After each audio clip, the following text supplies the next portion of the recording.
Hello.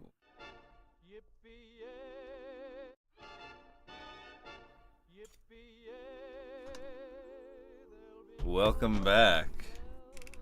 Happy Valentine.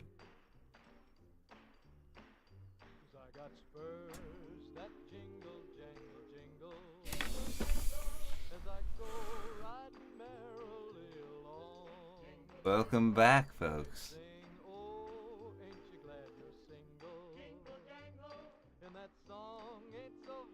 We are back here with Outward.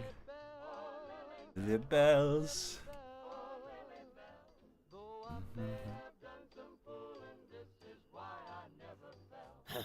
What? Whew. Jesus. Her voice is killing me.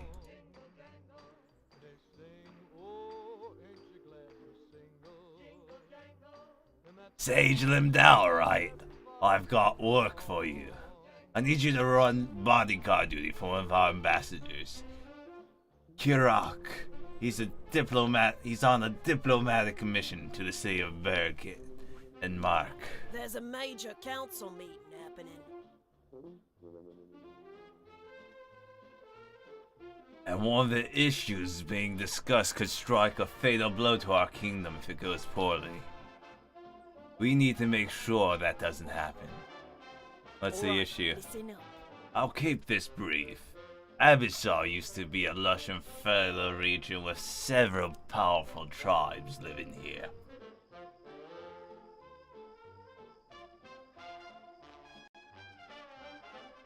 Then the Scourge happened.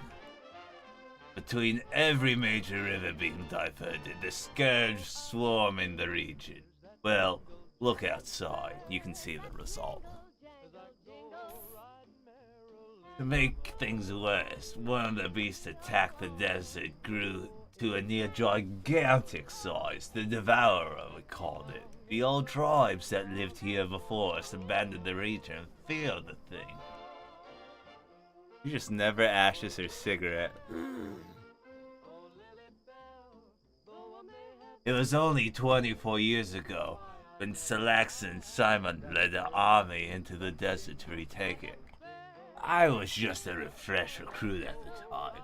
It was an impossible feat, but we managed to bring down the Devourer and purge Abyssar, the wretches of the Scourge. The god of discipline himself granted Abyssar to Simon and Calaxa as a reward.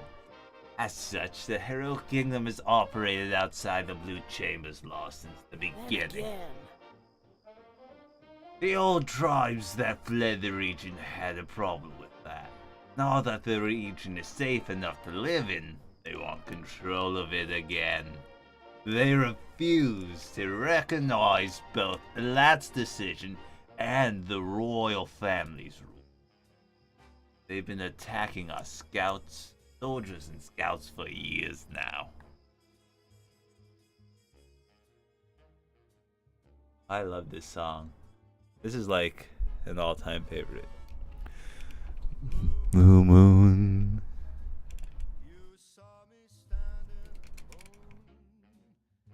Since force failed, they've switched to demanding the Blue Chamber to overturn the Lat's decision and return the region to their control. If they get their way, we'll be thrown out.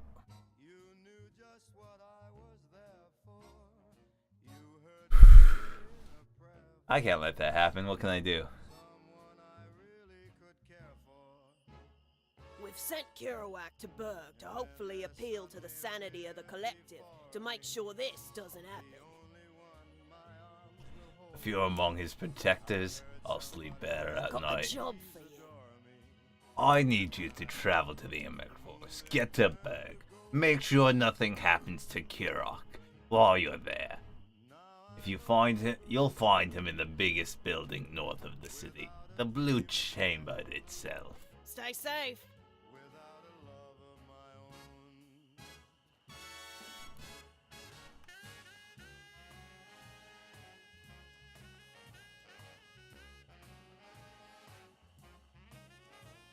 A little choppy here.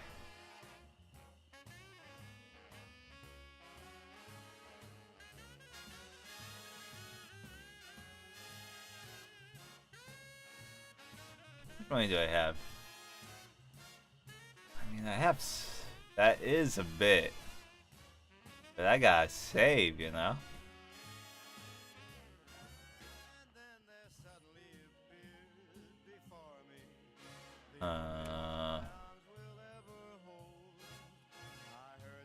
Somebody whisper, please adore me.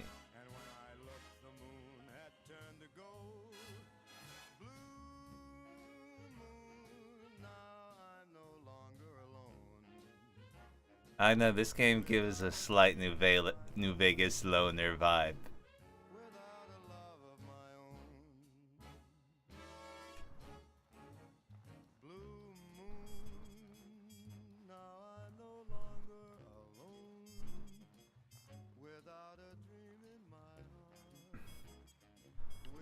Without a love of my own. I should eat some of my.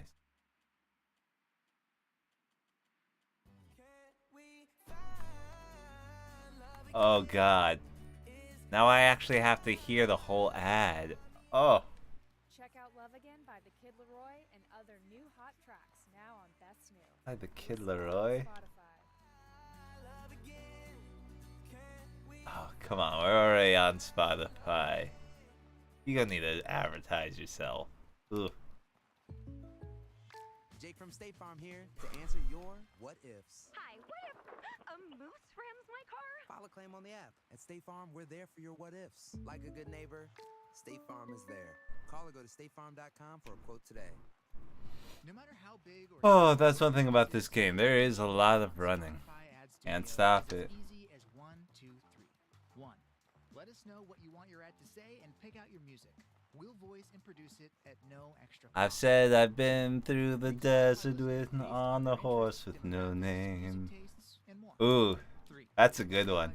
That's a good one. Hold on a second, man. Try it today at adstudio.spotify.com or tap the banner to learn more. God of Spotify. Oh, but Big Iron. I gotta save Big Iron for when they fight, I guess.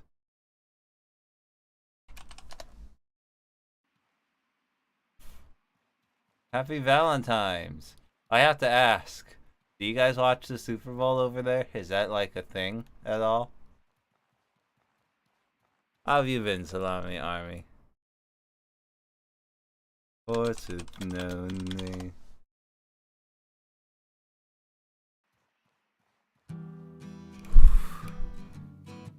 Alright, time to get coffee wrecked. You watch the ads? Alright, so it's a thing. It's a thing other places too, to watch the ads. That's not just an American thing.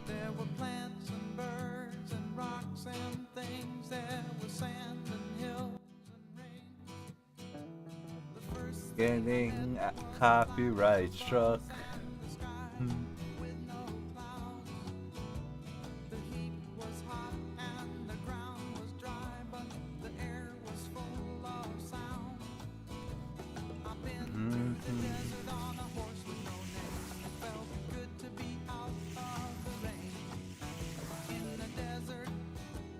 Yay, sports! I don't watch that much sports. So look, that's his soul right here. And I just Thanos snap it for mana. La la. Apparently it came down to a bad ref decision. Oh, that's no fun. I have to wear the hat.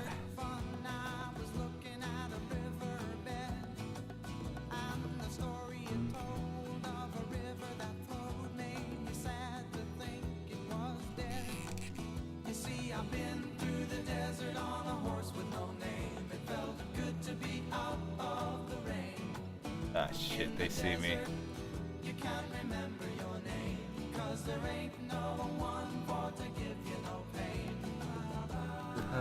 Nah. Oh shit, very hot. Okay, I'll have to use this potion. You watch cricket? Oh, that's interesting. I'm South African. The Irish passport. You're weird. Oh. Dude, here in America there used to be this commercial and it's like Skittles are a contradiction or something like that. I forget how it goes. But basically, the whole joke of the commercial was, you're Scottish, but you're Korean. What a contradiction! Ha ha ha! You kind of remind me of that ad right now.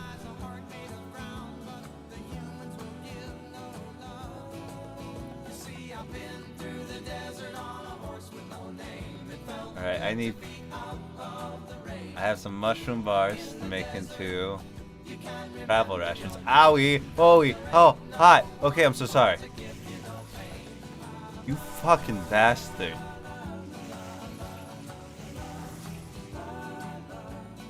Woo! Oh. Bring it! Bring it! No, no, no, no, no, not the fireballs.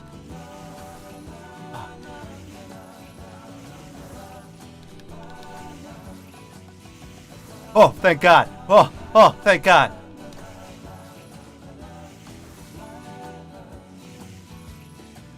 Oh, fuck. This is all my mana. But if I survive, it's worth it. Fuck.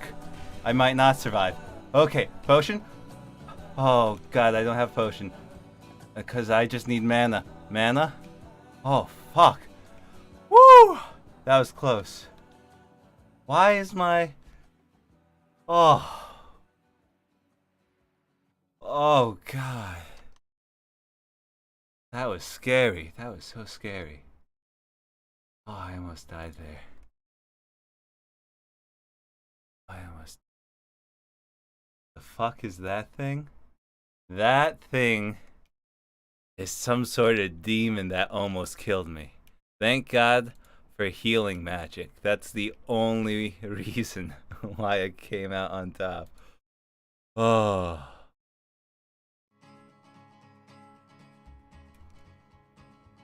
Alright, here we go. To the town of our free rode a stranger one fine day.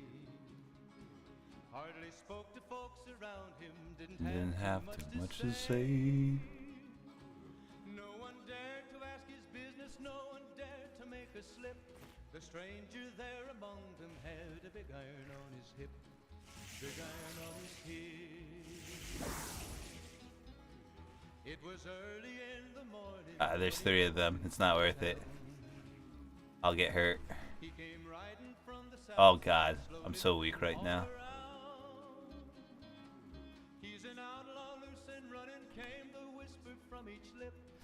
Oh, whew. There's another way to... There's another exit. Plus there's salt over here. I do need some wood. So I'll grab some from the trees over here to make a campfire. Oh, they nearly got me, those bastards.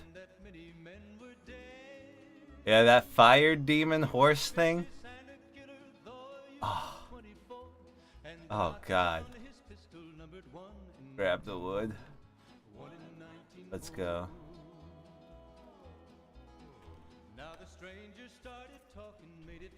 Alright, so this bird head gives me 19% movement speed, but it only weighs 1. That's why I keep it around. Oh, salt. Just what I was looking for.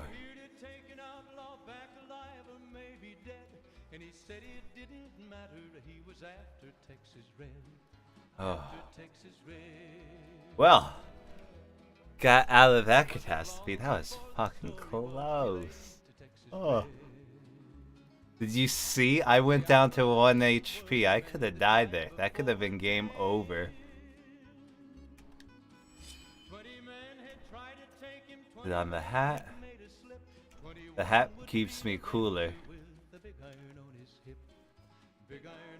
Oh, I don't have a freaking cooking pot. I'm an idiot.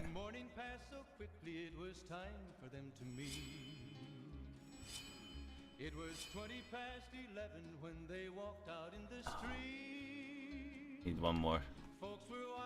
Need one more travel ration. Why am I not using the mushroom? About to meet his death. Like me. Alright, we're traveling to the forest. To the Blue Chamber. Back to the people that said that we owe them a blood debt. Texas ready, not cleared leather for a bullet fairly ripped. And the ranger's aim was deadly with the big iron on his hip. Big iron on his hip. It was over in a moment and the folks had gathered round. There before them lay the body of the outlaw on the ground. Gonna eat some of these mushroom bars to recover my burnt health. The dark red part is the part of the health I can't get back till I rest. Eat one of these.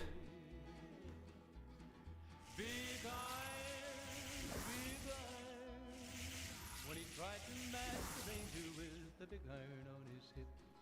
Big iron on his hip.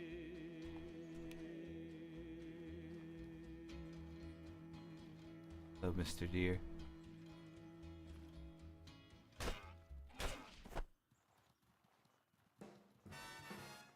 Yeah, that's right. Get out of here.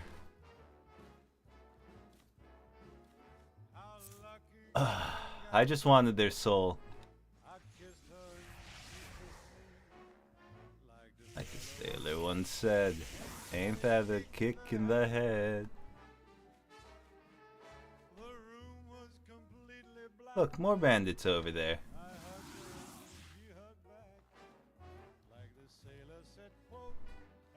Ain't that a floating in the boat?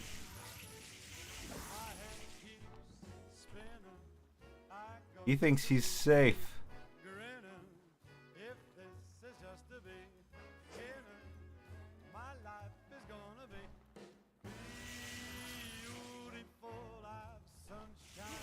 Oh, fuck you. They're trying to... Okay.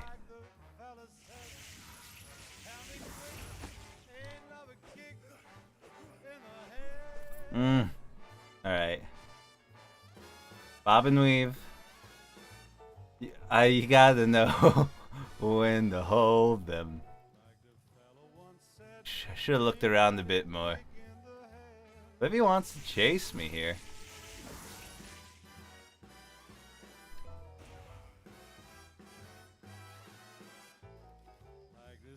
See ya. I'll be okay.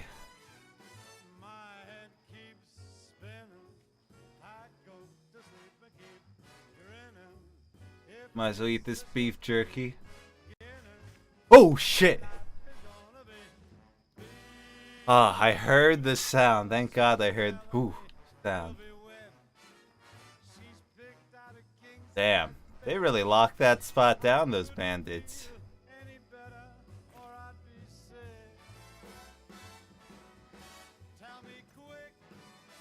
Switch to the bird head.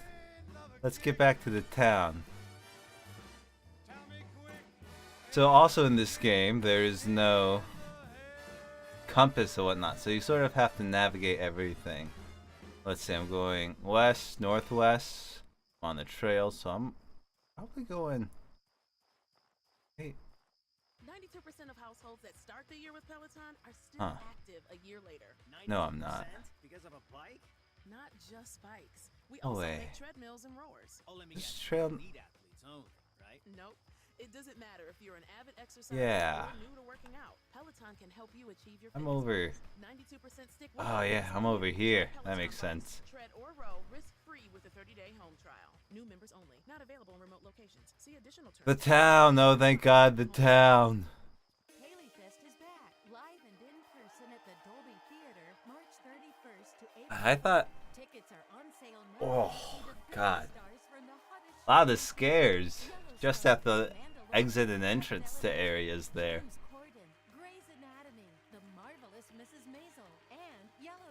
What is this commercial I'm listening to?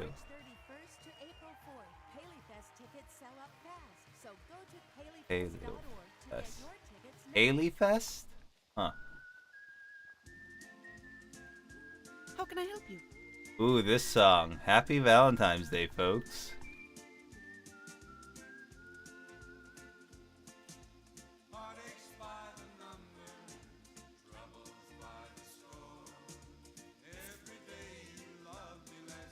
Alright, and with all that gold and silver, I can afford a room and heal up. Because they kicked my ass out there. Hello. How are you? Imagine some fucker like this walks into your fine establishment and asks for a room. Hey, listen to this. How are you? Wait, I heard that the Blue Chamber letters to Gathering and Bird. Blah, blah, blah. Sirocco. How are you? Need All a right. place to sleep? Listen close.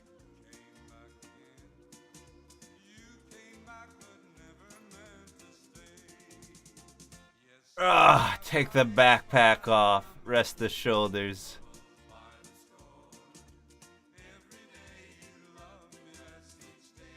First thing in the morning, we'll go to the meeting. I'm sure we'll miss nothing. Nothing bad will happen by not immediately going there.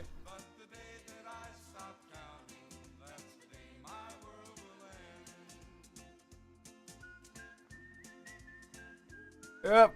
First thing in the morning. Top of the morning, folks.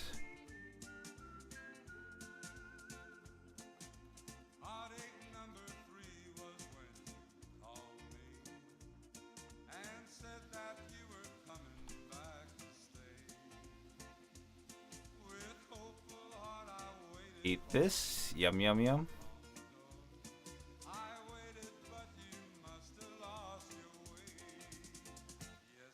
I've got heartaches by me. Alright, to the council building. Dark. There we go. Put a little light on my booty there.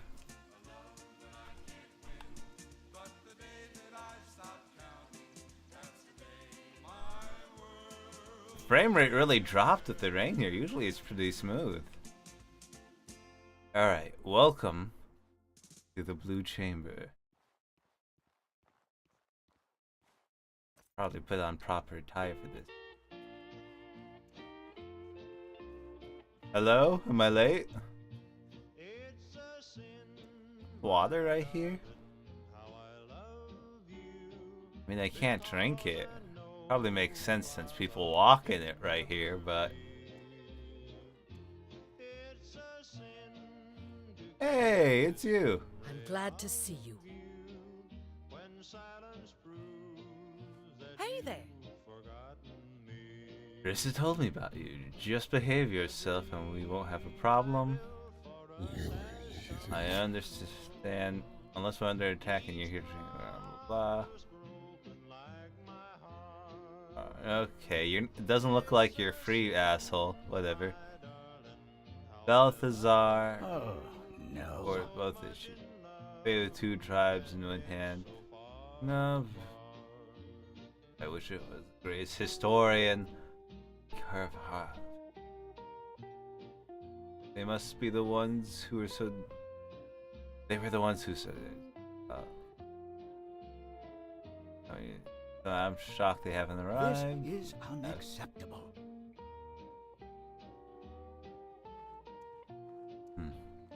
Hey, our friend.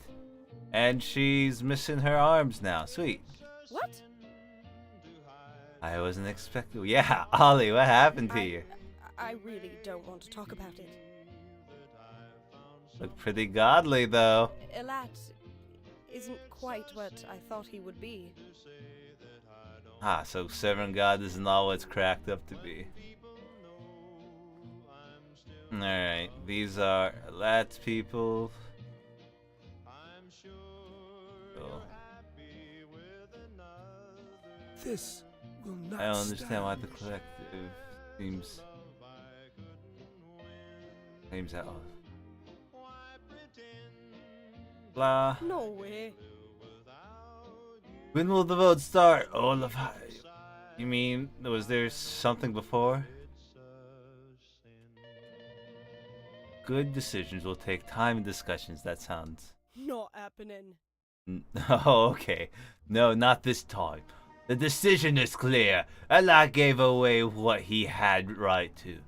Abyssar is our land. We should not lose right to it simply because we did not have the manpower to defend it from the scourge. See ya. The five winds may favor us this day, but and reverse the terrible decisions of our so-called new god. This will not stand. Okay. What can I do for you? Oh, the Soroboro. Farewell. Make it quick. Ah, good to see. One of our agents intercepted information that old Levant has a major plot in motion here today. I like how I just hold my freaking book up like I'm about to hit it or something. Alright, given the circumstances, I had to come in person just in case. Got a job for you. Keep an ear out. See that man over there by the stairs? He's the one who brought me this. If there's anything you can do to make sure all Levant's claims are crushed, help him with it. Crush old? Are you asking me to do illegal stuff, ma'am? Wait a second.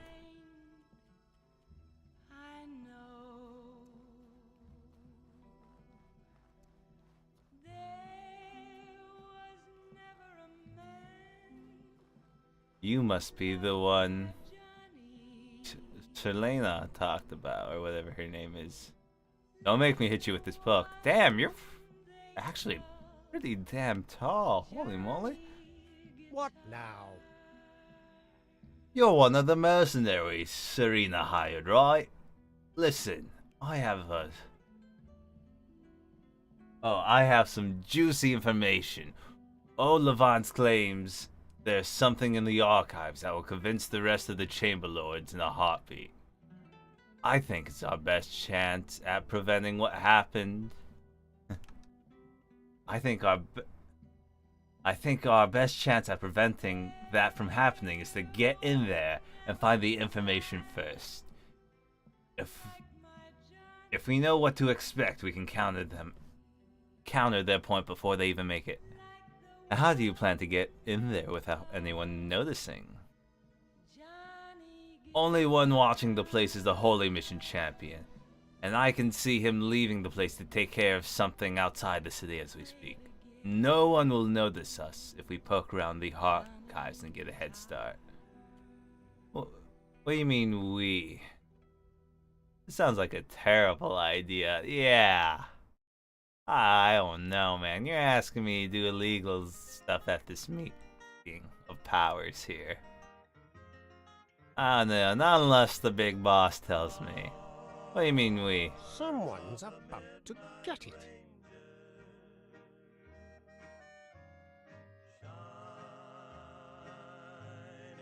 And here I thought you actually cared about Levant. Fine, I'll go myself then.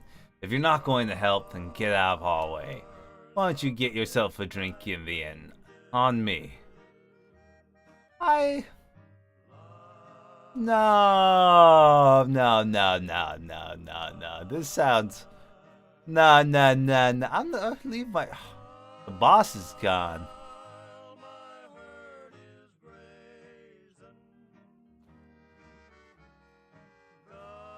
Nah, I'm... Okay, fine. I'll bite. You're talking about this store, right? Necropolis? Is that the archives? I see books there, so I'm in the right direction.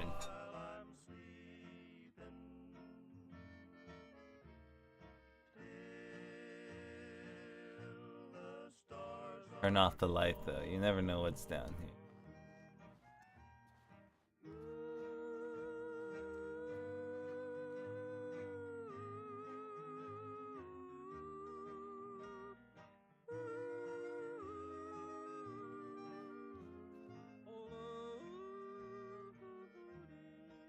I don't trust it. Oh, good. The Patsy's here. Shank him and light the fuse. Yeah, okay. They know. They're here. Oh.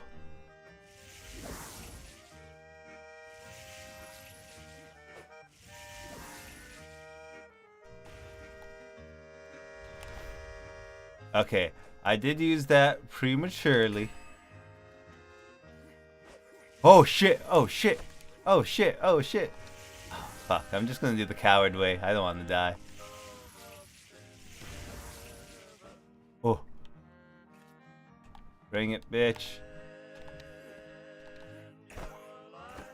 Ha. Okay. I ain't no patsy. I ain't no patsy. You got the wrong man. Alright, let's put on some bandages. Let's eat some food. We don't know what's up there.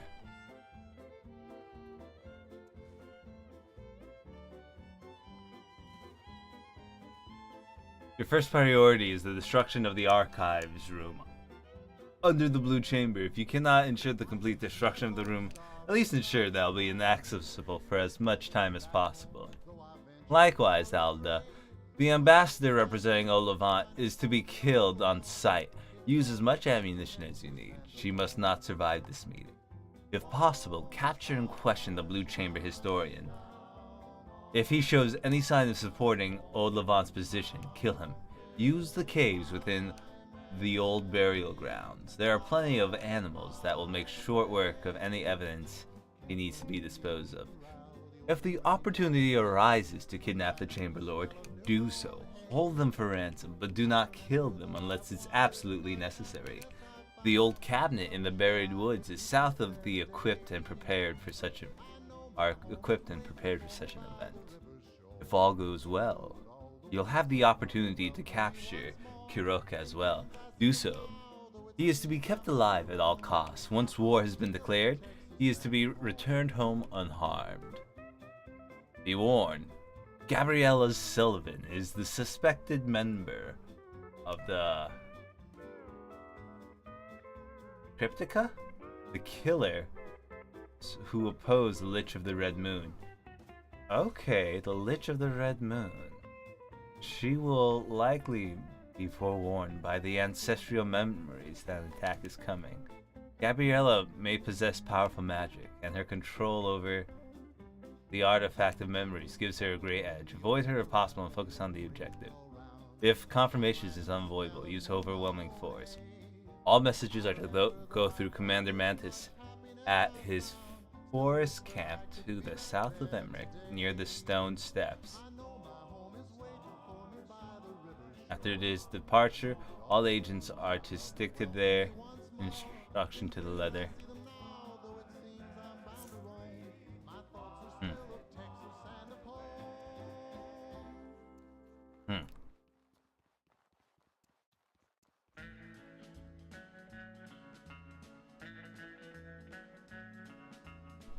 Oh my god! Plot! Conspiracy! Guys!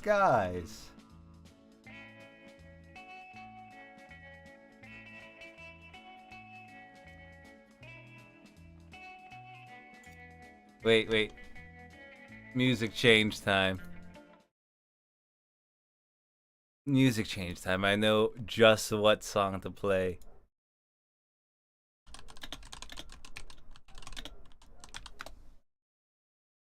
Come on, YouTube. Give me what I want. Come on, YouTube. A conspiracy to kill the whole council? To wreck the meeting in favor of Old Levant? Me as a patsy? Huh. The plot. It's thickening. I have special information here. No way. What can I do for you? Hello? No. What? Oh no. Hey there. Looks like I stopped it before it even started. Okay.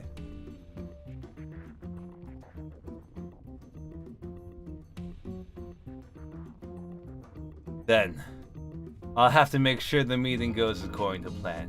South of Emmerich, in the burnt forest south of Emmerich. Okay.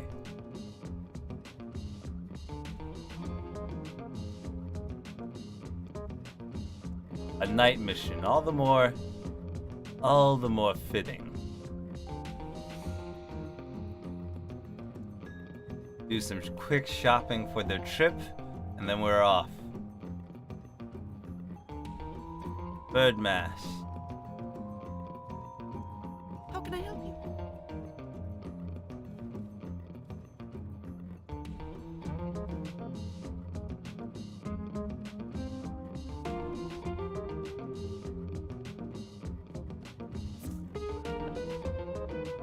Okay, I want D. Burnt health. Give me like 3 of these,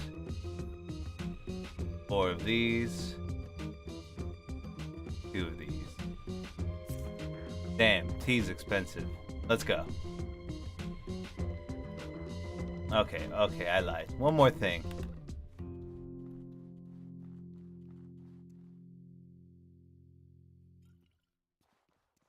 It's a mana regen while we're at it. Want to buy something?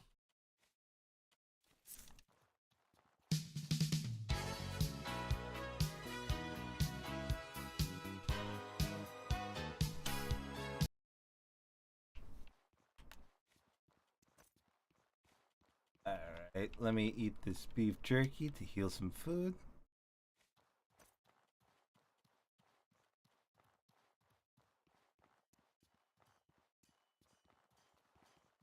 We're off.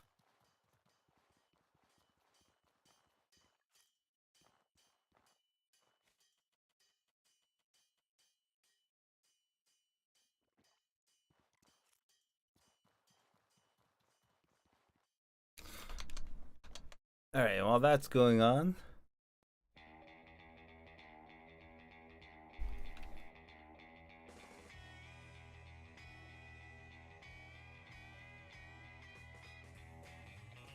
alright, we're off.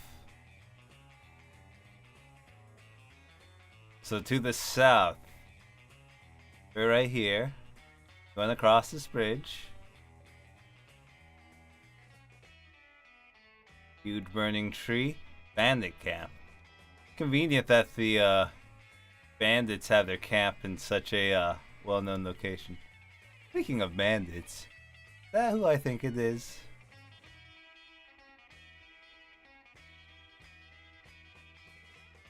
They can't catch up to me with this mask. Fast as fuck, boy.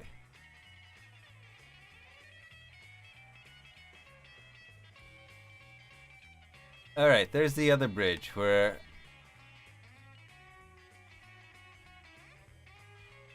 Okay, so I'm right here.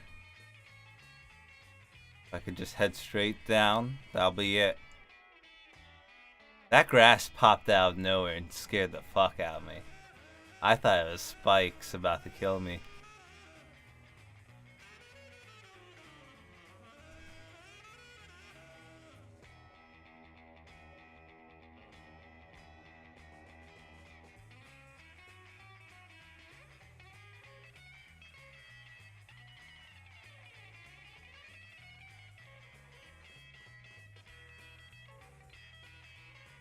Alright. Oh, hello, boys. What the heck are you guys? I'm out of there. Ah, the burning tree. Time to find Moses. Is that a red sun in the sky? A red moon? Huh. Alright.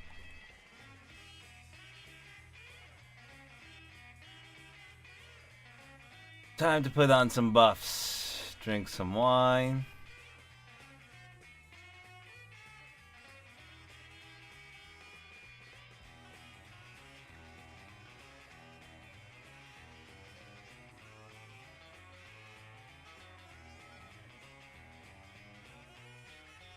Oh, okay.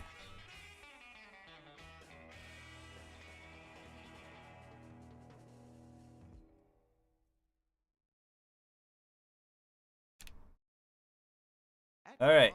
We're in the business of driving you happy. And with the widest selection of used cars under $20,000, you're bound to find a car that'll put a smile on your face. Carvana gives you control by letting you customize your down and monthly payments. You can browse tens of thousands of cars online to find one within your budget. One more. Oh, shit. I did not get that one more that I wanted. Carvana will drive you happy. Damn, that thing burned so much health off me.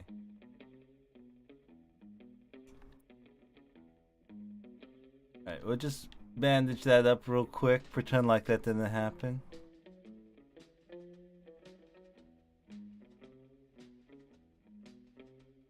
I think we can avoid those boys. Alright, this must be the bandit camp. Only other thing.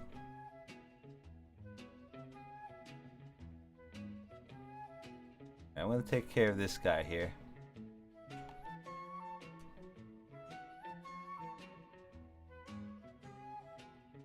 Four.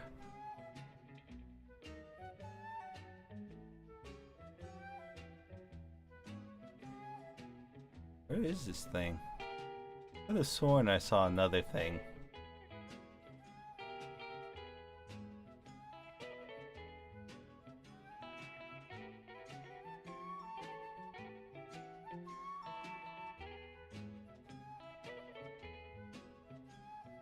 I don't like it. I swear to God there is something else here.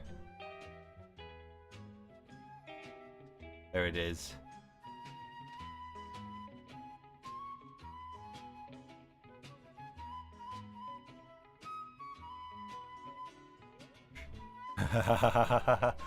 Nice. Hey, it is Fallout Vegas music. I thought it was somewhat fitting. Sort of adventure-y tones.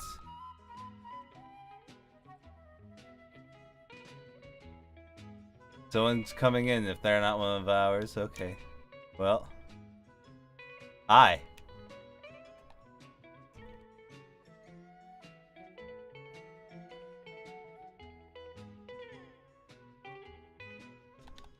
Ha!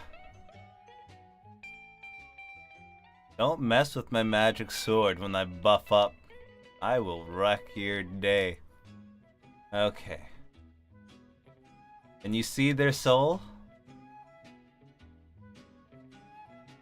Oh, oh. Soul? Oh, there's no one here? Shame. Oh well. Well, in the meantime, you see this guy's soul? Boom. It suits the desert more than here. Alright, what sort of music? I know what music will fit this place. Tell me if you heard this one before.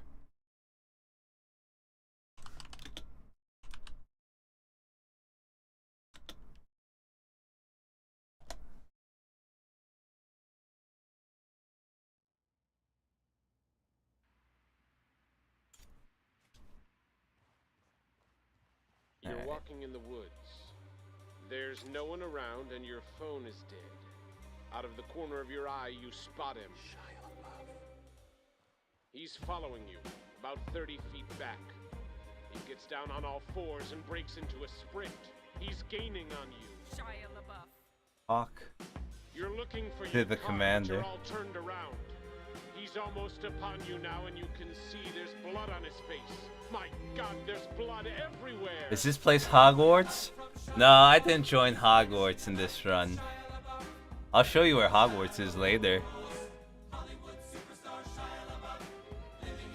Oh, you found me.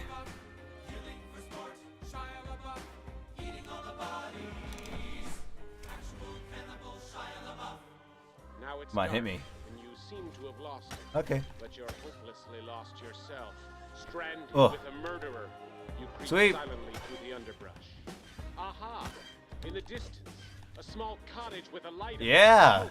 Nice, buddy. You move stealthily toward it, but your leg. Ah! It's caught in the bear trap.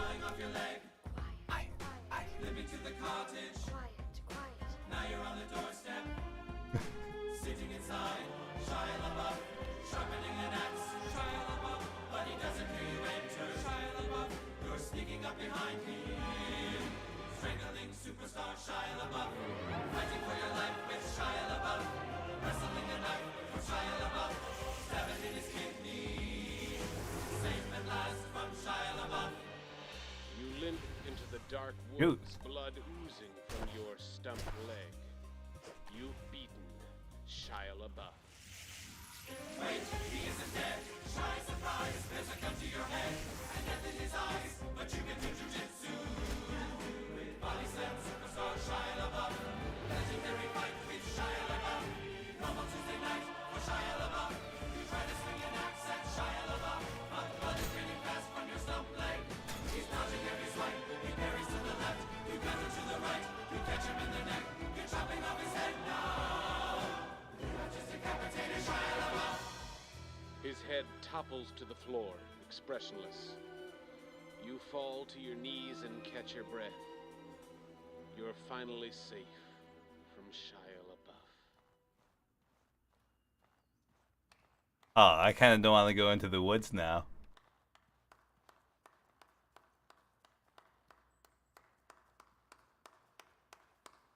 I can't lie. You can't lie. That song ended at the perfect time, and you know it. Hello? Anybody in this house? And at the end, Shia LaBeouf himself is there clapping.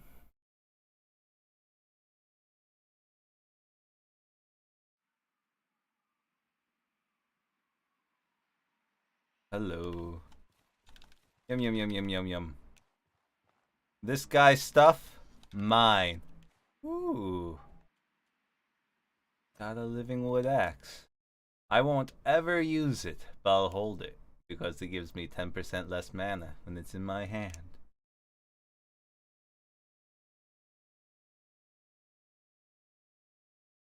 Good thing to hold to just, like, pre-buff myself up.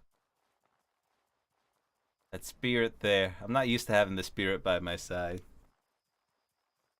Alright. While my guy... I could hold down the run button. That's the one thing I wish that you could do in this game. You could run... You can auto-walk, but you can't auto-run. Alright. I will... How about this for a music playlist?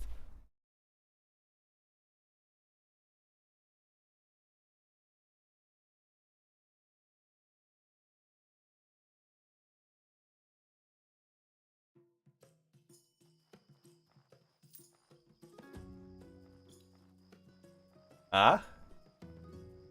Huh?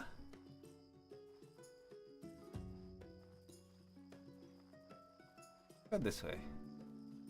Oh, the caravan!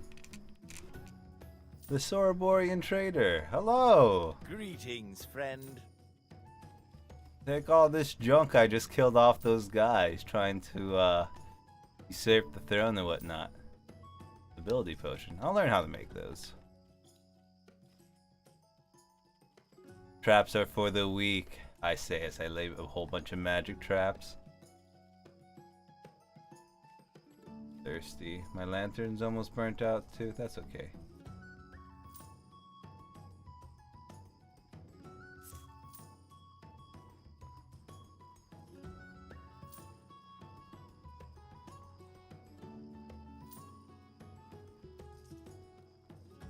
I did it! Okay, we gotta run back. Run back to the city. There! The arch! Like McDonald's, it has the arch. And like McDonald's, it brings a feeling of warm comfort and safety.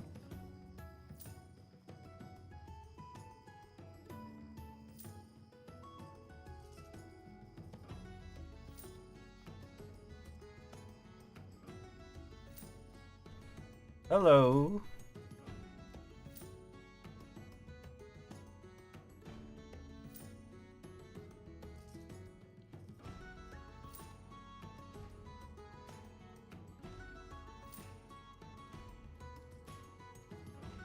Didn't I just see you outside? Gosh dang it. That health bar freaks me out every time. I'm asleep. It's midnight here. Enjoy McDonald's Hogwarts. Okay, thank you. Have a good night's sleep, man. Hopefully you enjoy what's ever coming your way. Good night.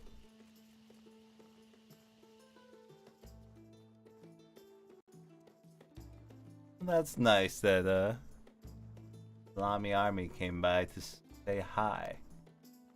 Alright, Council, I've done your dirty work. Inside Levant, I have way. I have to travel all the way there. Take a cab.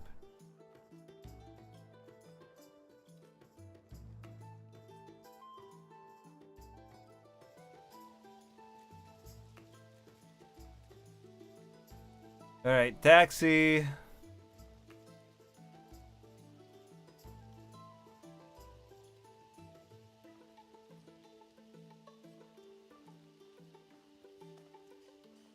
My stuff need to be repaired. Maybe a little bit next time I sleep, but it'll be fine. Hey there. Stop. I really need to sell. Are these varnishes? They're about to go bad.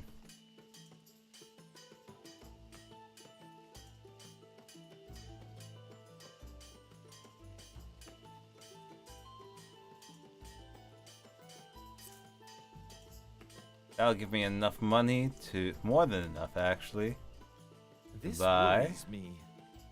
the travel rations I'll need to travel with you. This worries me. Okay.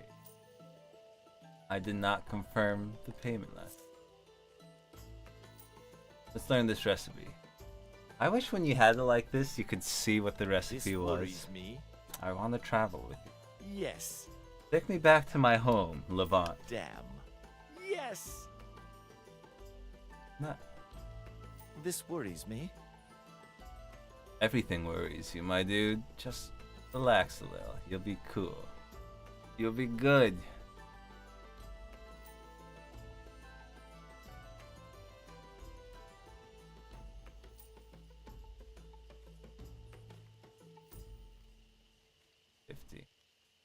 Whatever.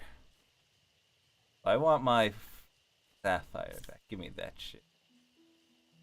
This word. Yes. Alright, take me back.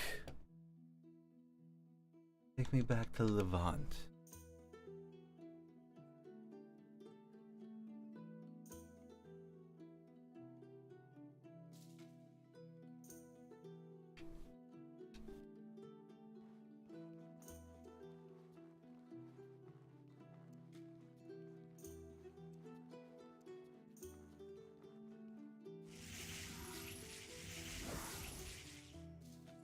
I mean, when you're sleepy and there's mana regeneration, I just go crazy with the magic.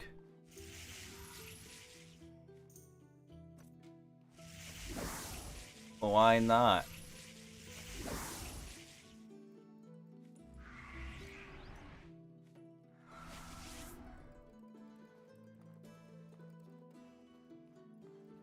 Do you see how swole I am? Oi, you! I need a report on what happened in Berg. Where were you? Someone attacked the Blue Chamber mid-sesh. I know. It was a trap. I barely got out with my life.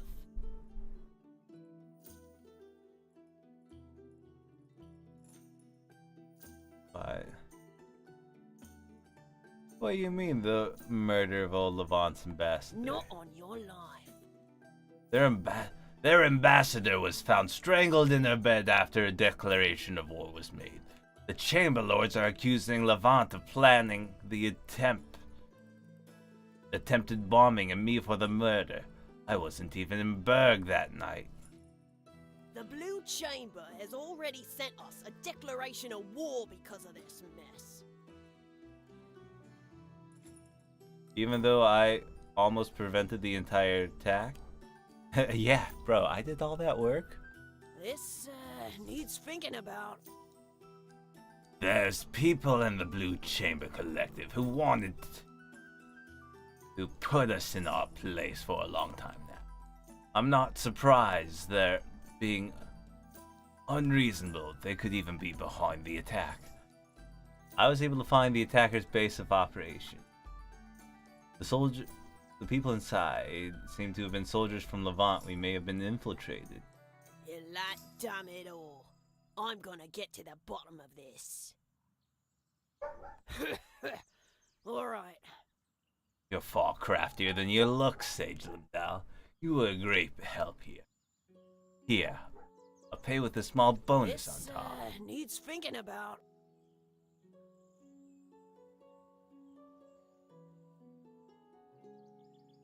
I'll take stock of the situation. Come back in a few days and I'll have another assignment.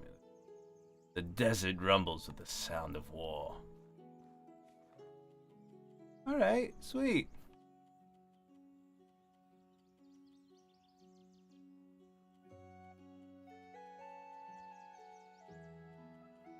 Give me some wine. That sponge munge.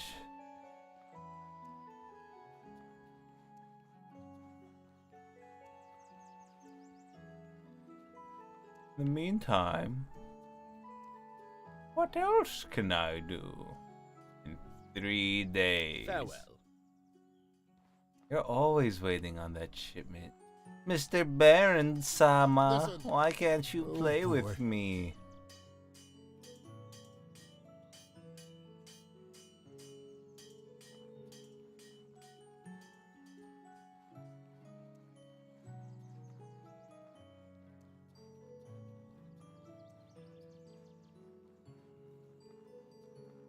How? Oh, this is troubling.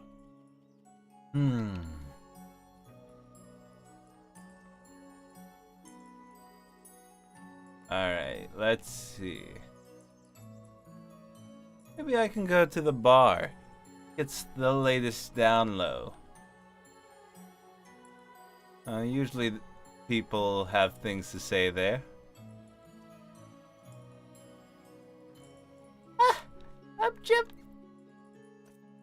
The objectification of women. Do I even look like a girl? Kind of. Oh my. I'm not a very pretty girl. I'm jealous of her curves. She has such nice curves. Anyway. Something on your mind? I'd like to talk. Don't tell anyone, but... Surprising. It's surprising how people in the slums are sometimes more aware of what happens here in the city than us. Wonder how many of them have their hands in criminal enterprises to be so well informed.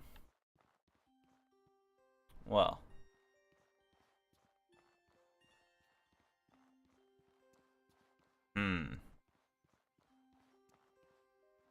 What should I do for 3 days? Can I help you? This worries me. Farewell, my friend. Let's see. Was that a hint to go to the slums? Or was that just dialogue? Game be cryptic sometimes, you know what I'm saying? Dawn. Right. See you. You look tough. But unless you're opposed to those glorified troglodytes in the palace, I don't much care for you. In fact, someone strong like you should be on our side. These new Levant tyrants from the city clearly don't care about the people. We should be working to overthrow them and bring back the rightful heirs to the region. Ooh, that'd be cool if I could, like, betray these people. That'd be like a fun playthrough. You're from Old Levant, I take it. Listen up. And proud of it. We may never be reduced to scavengers picking at bones, but we may have been reduced to scavengers picking at bones, but we never forget our Abyssar Plains pride. Okay. What about you? Touch it, you buy it. Give me a hand, will you? I was supposed to meet a trader today. Must have gone lost in the desert. Could you rescue him with the travel ration? Thanks. Sure, why not? What you got for us? Giant Hailberg? Pathfinder mask? Wolf plate? Not enough of the things here have lore. Pathfinder armor. There needs to be more things with like lore, because some of these things have lore when you read them, and it's cool. Not enough of that this game. All right, so we have a mission to do in the meantime. Give us something to do to pass the days, right? So we'll sleep. I'll grab some water real quick while we sleep. And then we'll be off. Let's see. Weather potion just in case. You never know. Waters. Food.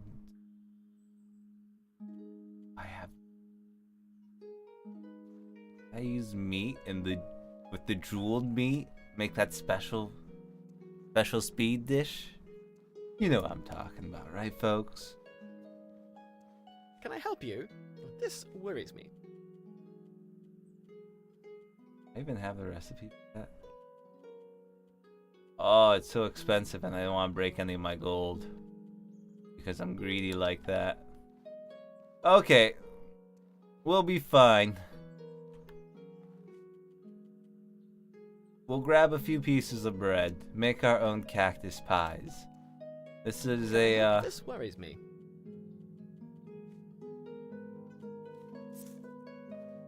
Can I help you? This worries me.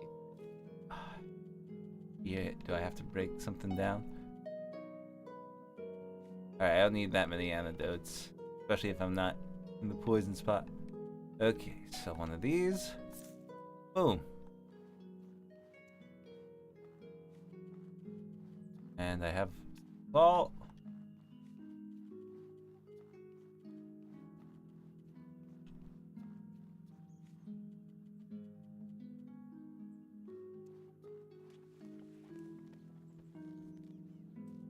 Alright, the sleep.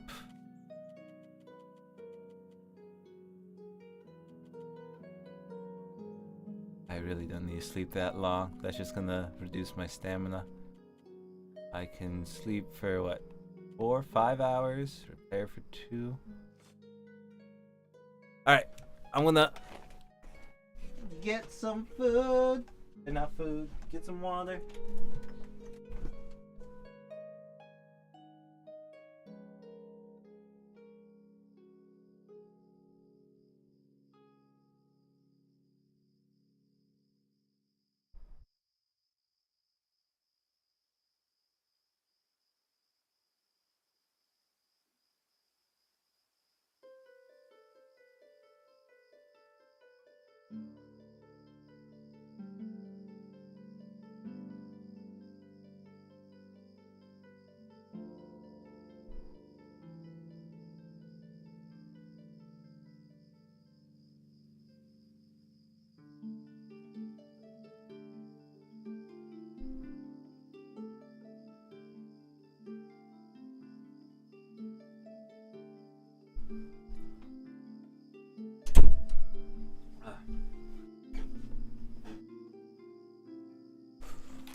Alright, change the music.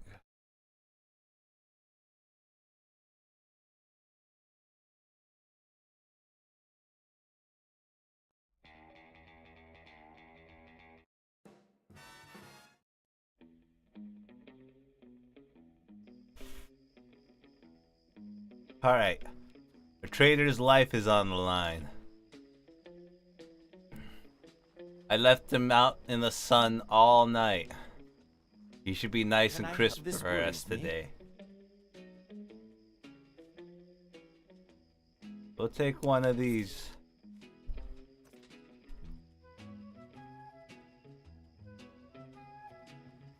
Let's go.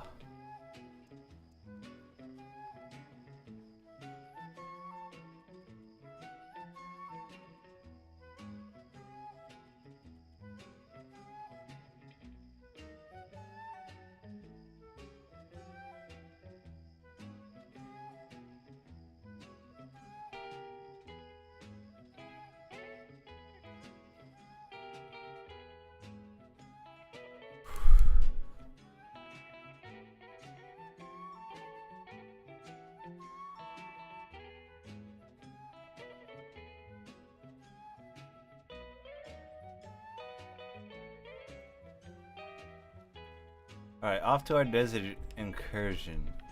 Excursion. So.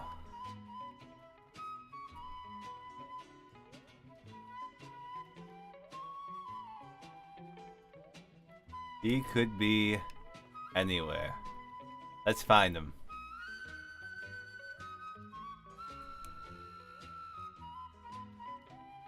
Guys, this would be a good excuse to loot the movement chest. Not the movement chest. The, what's it called? The chest in the garden over there, you know.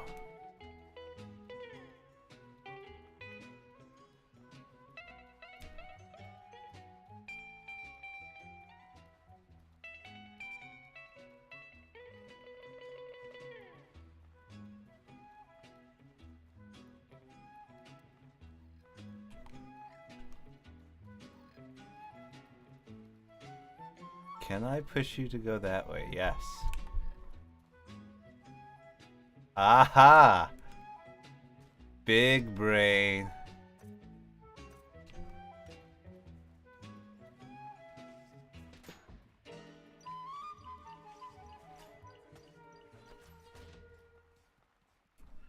Turn the shit off.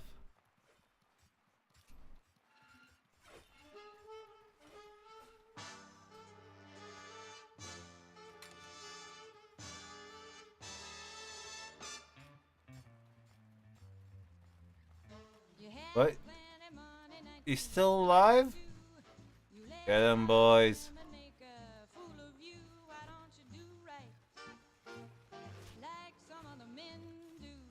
See ya.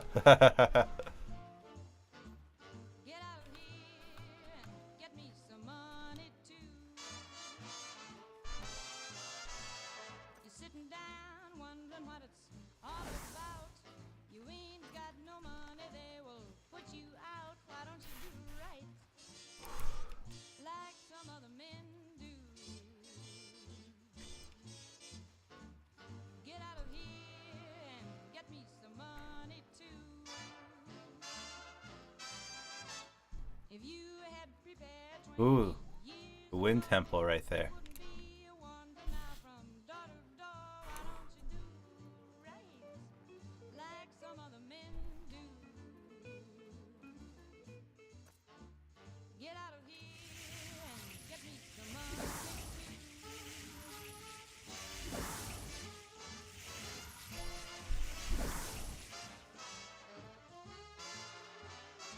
Shit, he saw me.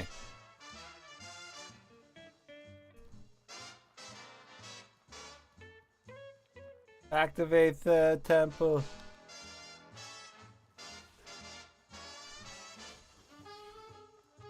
You guys are freaking annoying.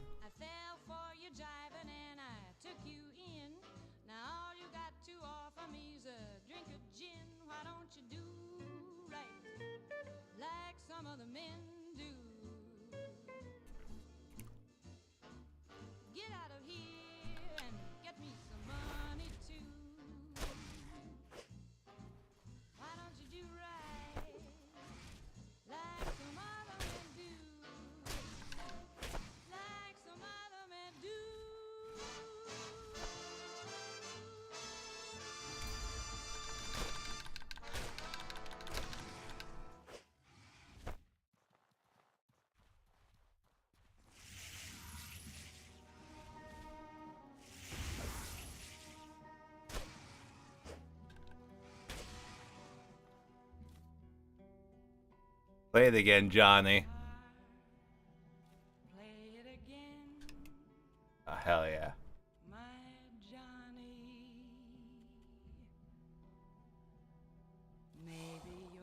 Fuck. Fuck. I pressed the wrong goddamn button.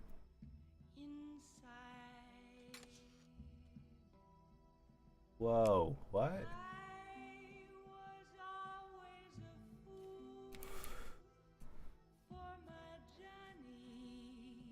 That's cool.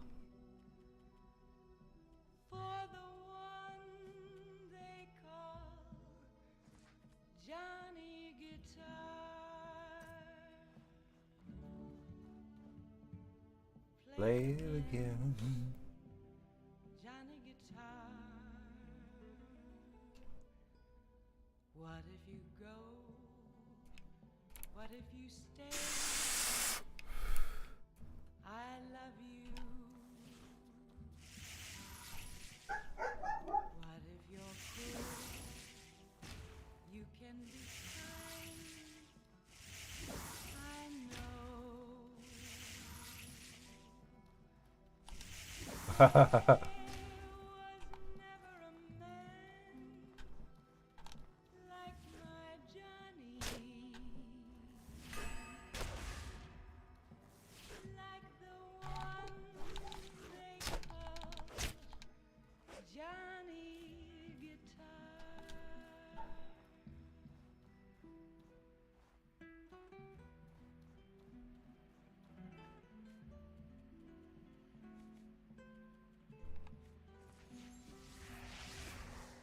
Do these boys have a soul?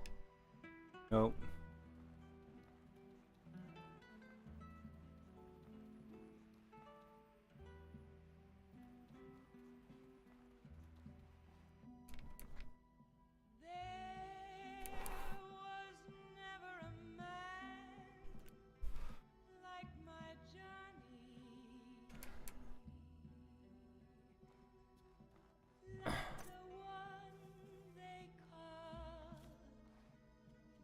Hey, he has the dish.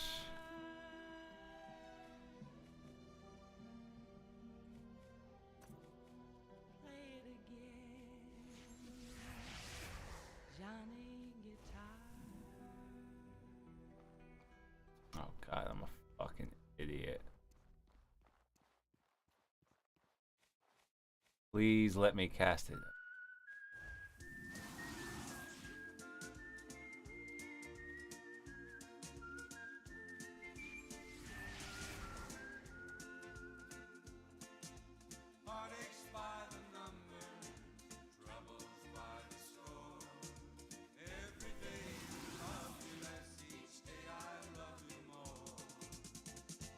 I've got heartaches by the number, a love that I can't win. But the day that I stop counting, that's the day my world will end. Heartache number one was when you left me. I never knew that I could hurt this way. And heartache number two was when you All right, we got our mana back.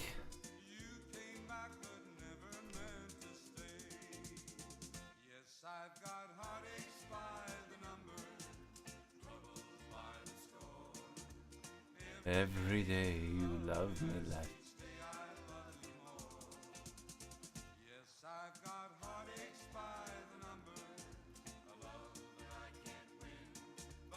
Where can this trader be?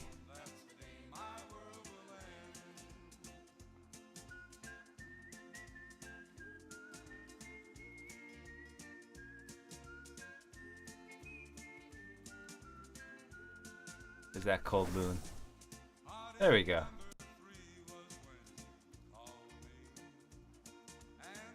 Call me.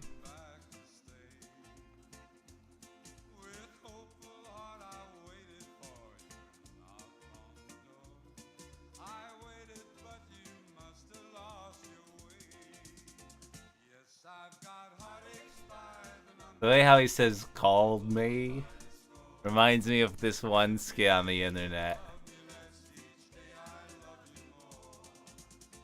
The guy makes like news skits about fake stories.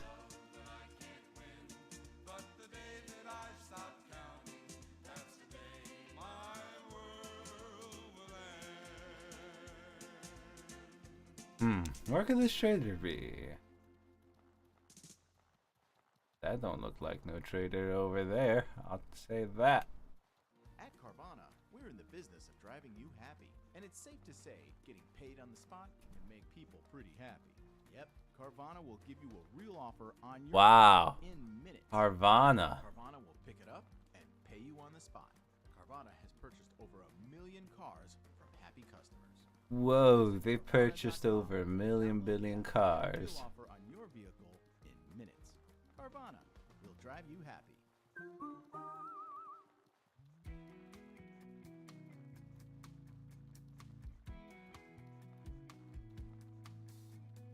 It's not if, but when he says those three words, I know we feel. It's not if.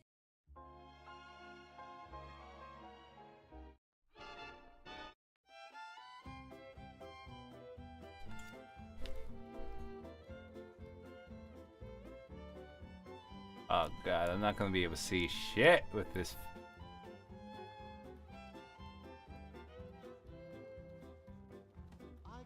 Day 2.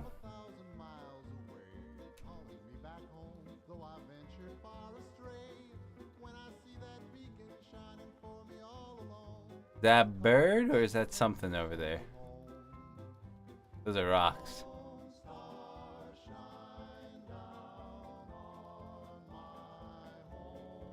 Ancient ruins.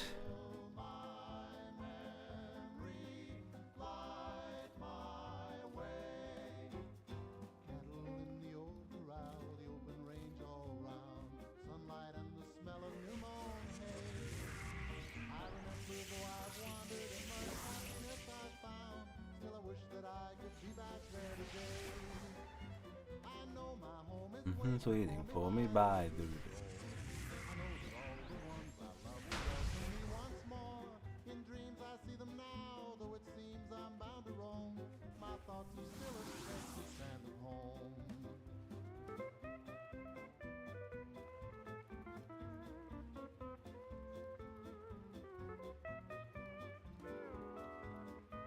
Okay, I gave it a good luck.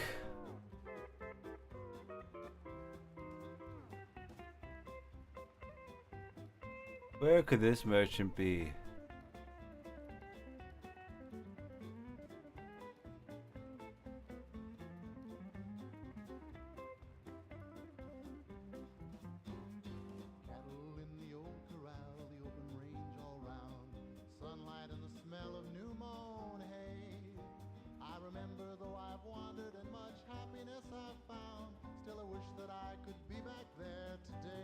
Ah, where could this guy be?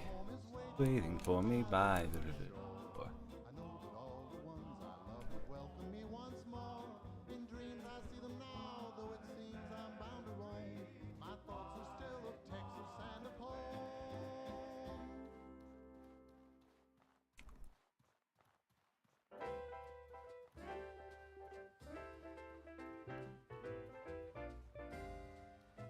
When an irresistible force such as you meets Oh. an old immovable object like me,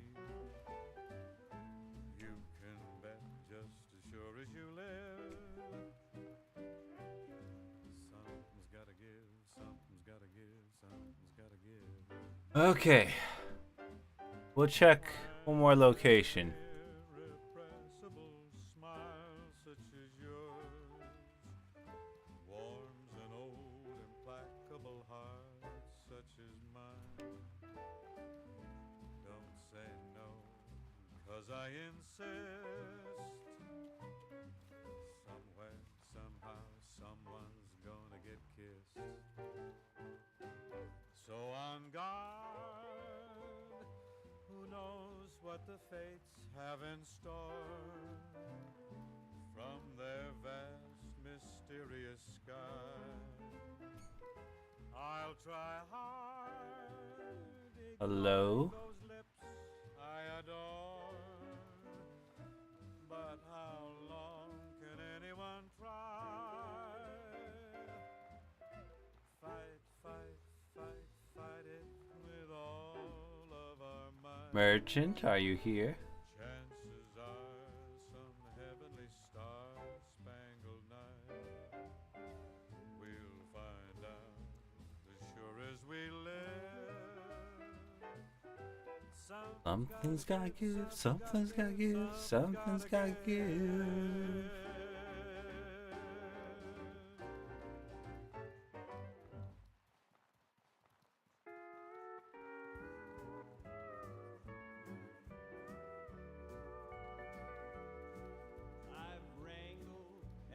Mr. Merchant. Oh god, where could he be? It's so freaking big.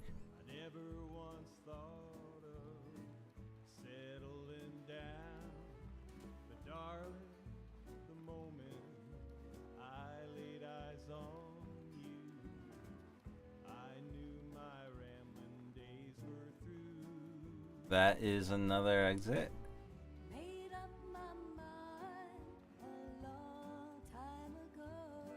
Sweet. Oh god.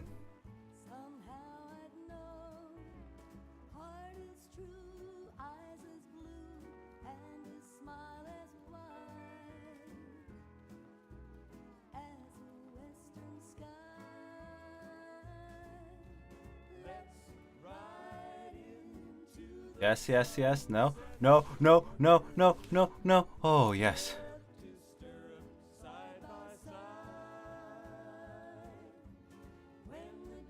Okay, about here. God, fuck these invisible walls. They're gonna get me killed. Oh, Jesus.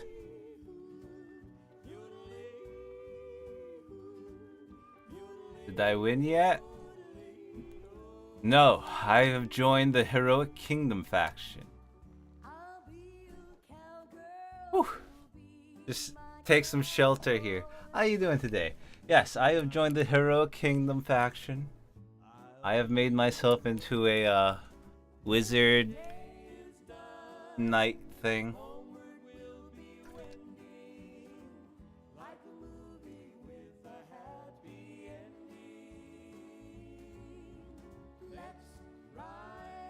What's in here? Take a little sneak peek. Hello. I don't like how empty this cave is. Ooh. But yes, so I joined Levant, which is the Heroic Kingdom. They're like the new boys in town, the new kingdom that just formed. And where's the monsters? Yeah, that's what I'm asking. I just sort of dropped in here. I don't know what's in here. Need an old key. Okay. I think this might be a back pass to the old city.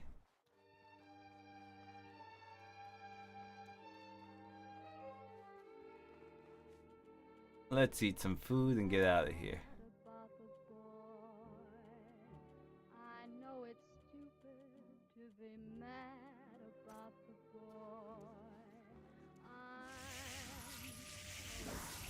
Put some magic armor on me.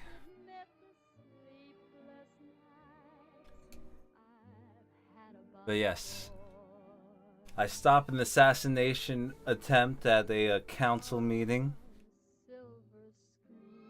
but that wasn't good enough. The people of the Blue Chamber Council are like, yeah, the old Levant's not cool. They have been breached. They're a security risk. Have to go. I'm halfway through Hogwarts, and man, is that game... I want to take if that's a good... Man, is that the game of all time?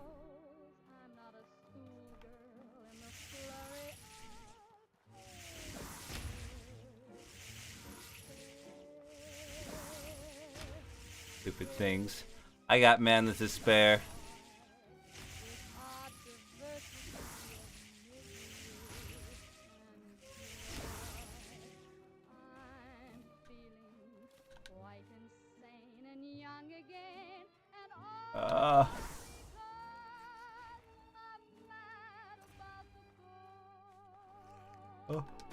Oh fuck. Drink water, drink water, drink water. Get out of there. Oh fuck. Drink more water. Just run, then drink water. This is why we have magic. Water. Okay, my heat's going down. Whew. Alright, where the hell am I? Alright, it's good. Not sure game of all time.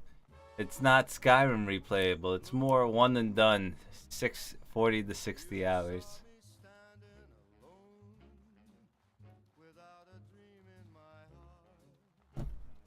Yeah. Someone I know doesn't like Hogwarts Legacy because of all the controversy.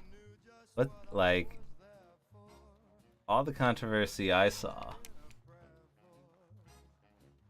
Yeah, the only controversy I saw was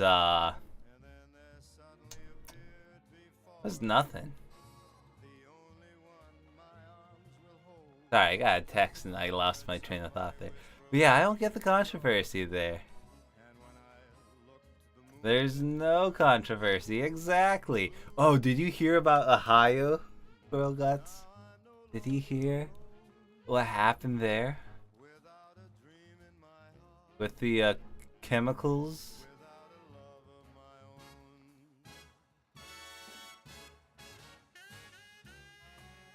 Yeah, Ohio's a mess.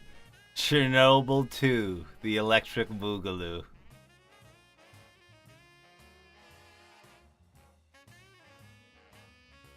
Oh, the lost merchant died. I couldn't find him in time. Oof. Oh! Oh! Get the fuck out of there. It's a chemical spill and a very bad one. Yeah, so we'll just burn the chemicals. Problem solved. We're the people in charge here. We just gotta burn the chemicals. It's taken care of professionally. Just burn the evidence. It's safe to move in. Don't worry about it. Your eyes hurt. Your lungs burn. Ah, no, no. You just might. You're just having allergies. There is no way to stop them from burning. They're the government.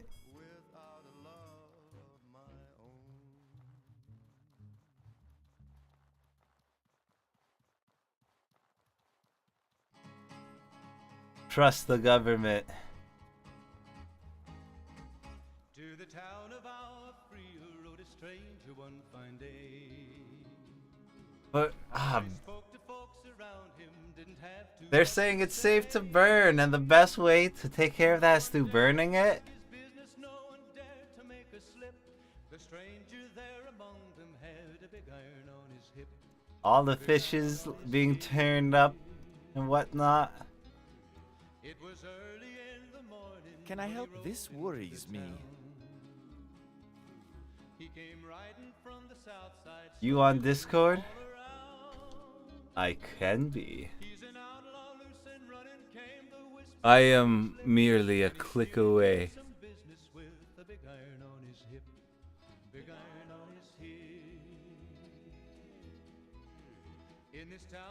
Alright, I'm in the Discord chat. Many men had tried to take him, and that many men were dead.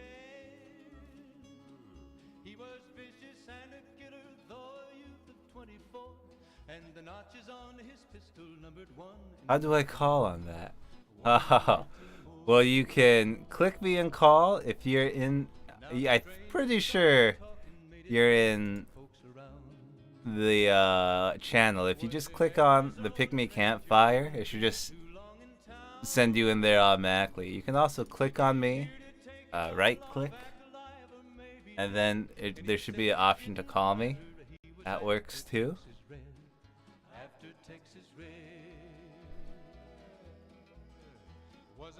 I'm gonna sell this big wolf head.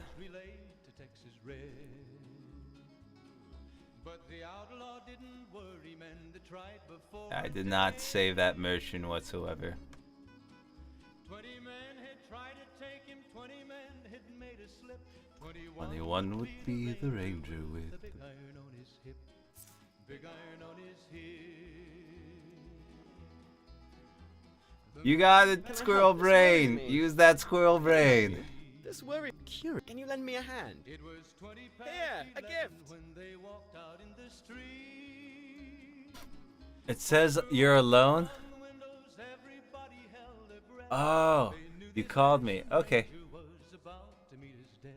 Hello.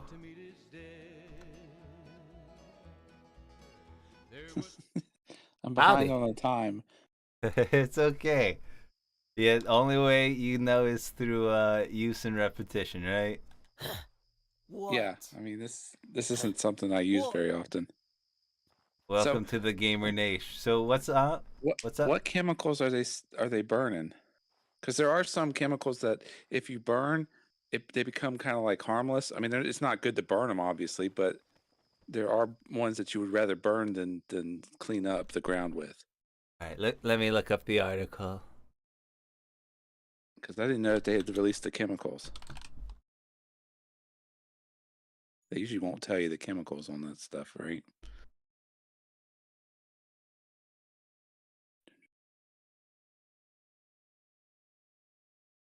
Let's see. East Palestine, Ohio. Evacuate residents safely can return to Ohio village where the crew burned chemicals. Toxic chemicals. 5 days. Authorities in East Palestine warned that burning vinyl chloride was in 5 of the derailed blah blah would send hydrogen chloride and toxic gas phosgene into the air. They said Wednesday that the subsequent air monitoring has been subsequent air monitoring hasn't detected any dangerous levels inside or outside the mile radius evacuation zone, which stretched into Pennsylvania. DeBrick said air and water samples taken Tuesday from the evacuation area shows that it's safe now and the evacuation order is lifted. He thanked the state and the officials, blah, blah, blah. State James says safe. He iterated, blah,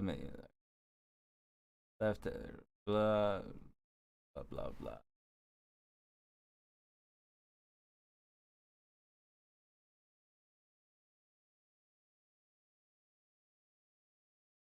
What color's the smoke? What color's the smoke? Big black cloud. Here, you know what? I'll show it on stream. Black is usually not good. Usually means you're releasing like some kind of carbon or something. I'll show this to you on stream. Give me a sec.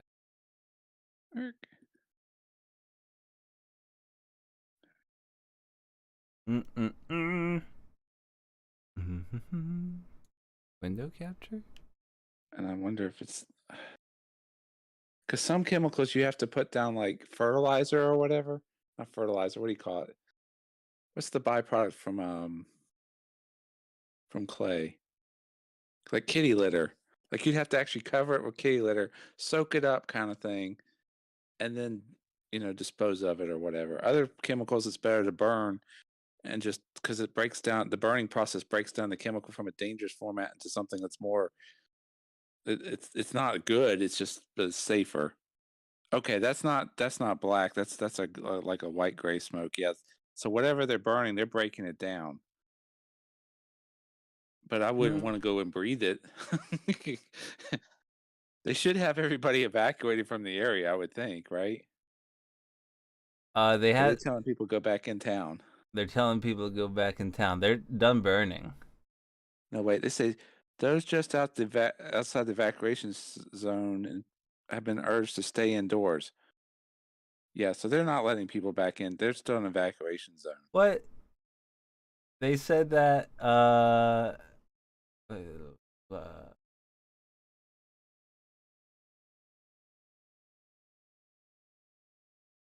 stretch into.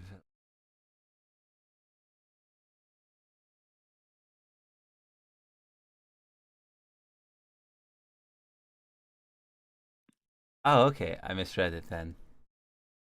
Written fake news. I thought it said that it was safe to move in. I don't think so.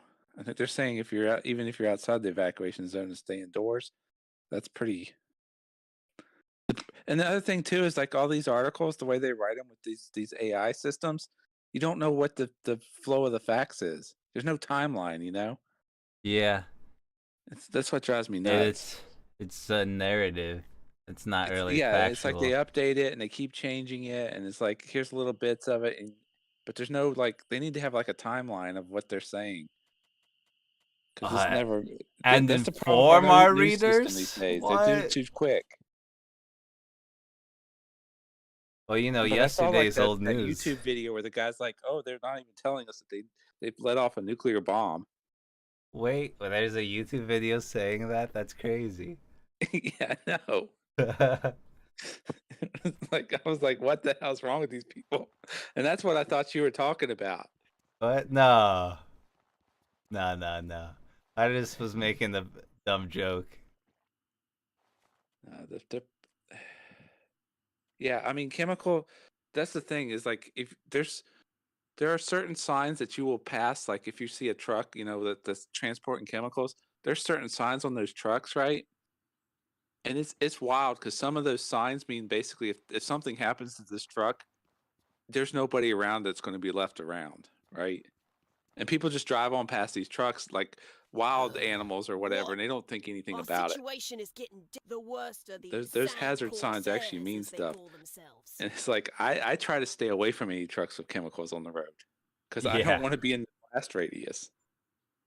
Yeah, the splash zone. Yeah. This needs thinking. The Well, no, some of them corsairs are explosive. extremely crafty. Like if you see the None of fire, my agents and I have been think able Oh. to it's locate either a where they 5 or a operate 1. I from. don't know which. I can't You're a remember which one it somewhat is. recent But addition to the it's scene. like if it's It's got that on possible it, that it people in means the it's gonna blow slums up might like a open up to 2-mile radius of an area if it blows up.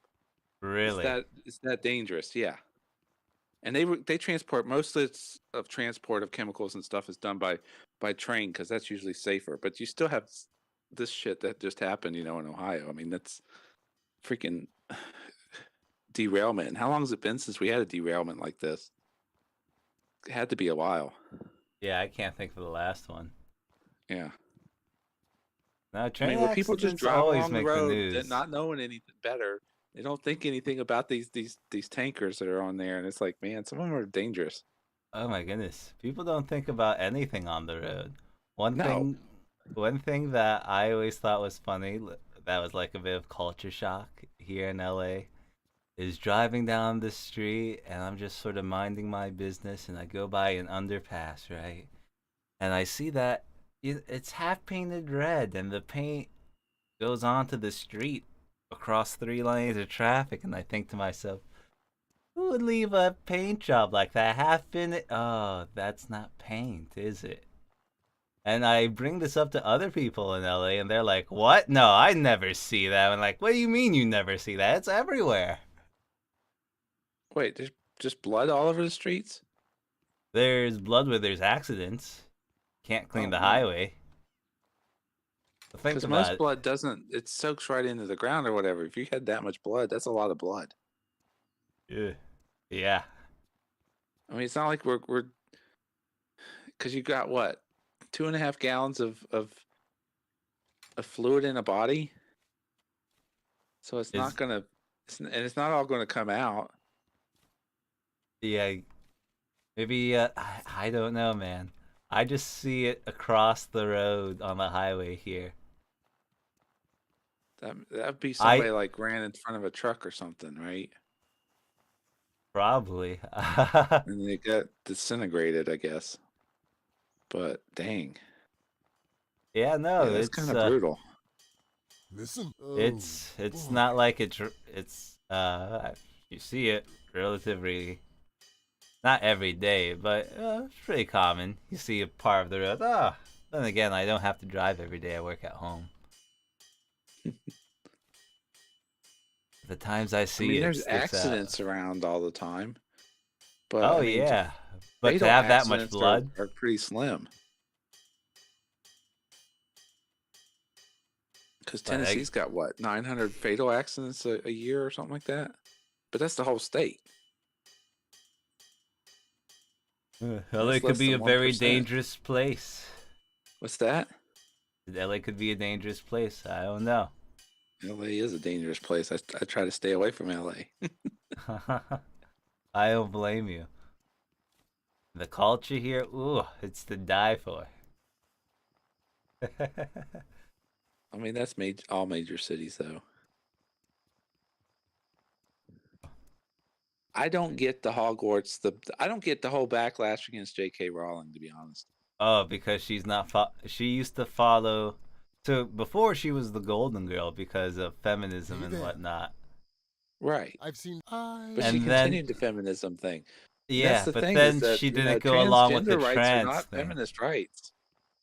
We trans, you bigot. Trans rights are people rights. No. What is it? You touch it, you buy it. We have to make a special change for all of society, for the less than 1%. Which probably is higher The now. purpose of society and its societal goals is to produce children and continue to have children. How does trans rights get that? Isn't the purpose of life to enjoy life? No, the purpose of life is to continue life. And the only way you're going to continue life is if you continue to have kids.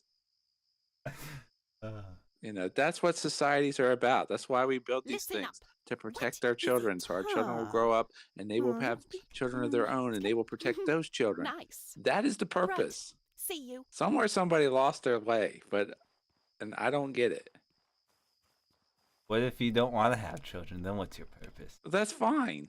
But that doesn't mean that you still have to find a way to contribute to society, and you still have to find a way to continue. You know, because if you just go lone wolf, which is what you're saying, right? Because you're going to be lone wolves. Where does that leave us? You end up without a society. You end up with law. You end up with like lawlessness of the highest level. You don't think that we could have a society of lone wolves? Huh? You can't. I think that's what we're trying to create. Pushing for this transgender and the gay I rights, don't. and everybody's got to have be whatever, but they're not. No one's trying to have families. I mean, having a family is not easy. Yeah. And most people would choose not to have a family. And you can't have that in a society. If you want society to continue, and you want the society to be supportive, and you want people to be able to be a transgender or gay, you're going to have families. And if you sit there and continue to attack and discourage the creation of a family, you're destroying what you need to exist. Right. The society won't be able to perpetuate. Yeah. Did you hear what was it? No, not Hungary. Poland? So, one of the Netherlands countries. What they how they increased their family rates? No, what'd they do? They made it so that you get huge tax write-offs if you have children, and the more children you have, And that's the what more. we did in America, right? Yeah. Because we've had that in America for a long time. For each dependent, you get this big tax write-off. And then we also made it so that, you know, as a family, you would go and buy a house, right? And then your interest that you paid on the house comes off your taxes. We gave you certain benefits. So we were encouraging you to go a certain way. Like even your education, you know, we encourage people to go to get college educations by giving them tax write-offs. Yeah, state pays But for the like problem a is third. that recently we've had, you know, we've created a society where it's like, okay, the grandparents have the kids, they get to do this dependent thing. This group over here gets these dependents, they can do it. You know, we watered down all our tax incentives to help the family be the existing unit. And so now you've got all these people just running around doing whatever they want to do. And that's the problem. And until you address that problem and people start waking up and going, you know what, we do need to have families, we're in trouble. Do you think? I mean, do you think what's that? The you've heard of like what's it called? The pendulum theory, right? Where Well, like the pendulum swings both ways, right? Yeah. So the pendulum is one way, but do you Yeah. think that It'll swing back. It'll swing back, and more conservative values will be cherished. Oh, for sure. I Because think I it's feel gonna, like I think it's already in the process of swinging back. You can see that. I was going to say that too. Yeah. And it's always that's how it always works. But the thing that here's the thing. I don't think that there's any. I don't think the left is right, and I don't think the right's right. Right? I mean, I don't think either of the side is correct. I think that the key for our societies to continue to survive and what's made our country work for the last 200 years is having this, back and forth between the two parties. And yeah, it's not sexy and it's not exciting because, people like their side to win, but that's the way that you keep balance within the country. When one party's winning over the other, that's when you end up with a bad situation. And I do not like what I've seen is this polarization, which I don't like at all. Oh yeah, there's. I wonder if maybe I just live in my time, but like, things are heavily polarized right now. But I wonder if in the past it was anything similar to that. It wasn't as polarized as it is now, because you can go back and you can watch, from the what is it, William F. Buckley, and you can watch William F. Buckley and that other guy, that Fulton Sheen. Okay, in the 70s, they have these discussions. Now, if you go watch these discussions, it's the same stuff that we're arguing about today. It's abortion. It's funding of the military. It's overspending of government. It's Social Security. It's all these things that we're arguing about today. But the way that they have these discussions is so much higher level mentality, and it's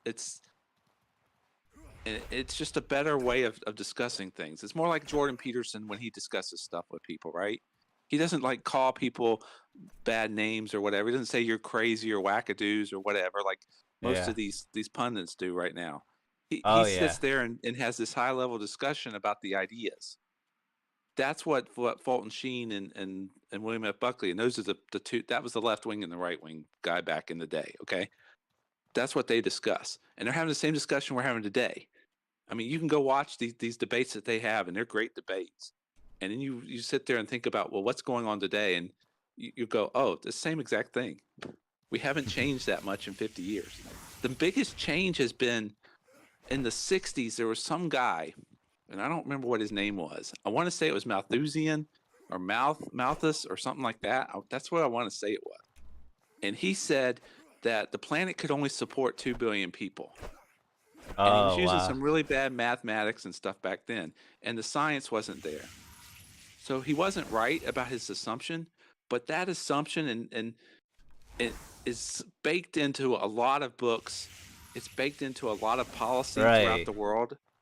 And so that's what they're kind of going at when they say, the world's going to end, kind of thing. And we really got to get that concept out. So what would your prescription for society be if we all listened to you? We've got to figure out how to get the family back to for the USA. We have to figure out how to get the families back together. Mm-hmm. I feel like and have value with them again. A lot because they're so dysfunctional right now. I feel like that's a commonality between a lot of modernizing or modernized countries. Well, right now you've got a huge population of elderly, right? And they're like everybody's retiring right now. Mm-hmm. And so we're losing all this skill, all the skills, and these people have been occupying all the positions of power for the last, however many years. My generation has sat here, not able to promote into the positions that we need to promote into, so that we can take over those types of these higher power positions. So I'm watching as person after person after person with the skill sets retires, and they don't have anybody to fill them with. And then we have these weird social policies going on right now where it's like we have to promote the undervalued person or whatever. So I'm watching as somebody, because of their ethnic background or their appearance, gets promoted into a position where they have no skill set whatsoever for that position, have never performed anything like this position before, and don't have anywhere near the mentality for it. And they're getting promoted into these positions because we got to give them a chance. And they're failing horribly. Meanwhile, guys like me who have not had who could almost take the position but haven't been groomed into it are Yes. sitting here suffering. Because we're being told, well, you're a white male, you've had it too good for too long, you can't promote, blah blah blah. And meanwhile, it's like I'm always in the room whenever major decisions are being made because I'm the only one with any idea about what the decision is that you've got to make. Mm-hmm. And everybody else is like saying this stuff, and I'm just sitting here listening to them and going, Well, you are could y'all do Sesame this. Street kids or what? I mean, I don't even understand. You're not even addressing the problem. You're so far all over the wall with your answers. Mm-hmm. So it's a weird position to be in, from my point of view. And if you're a kid coming up and you're sitting there watching this, you got to be horrified because your elders don't know what to do.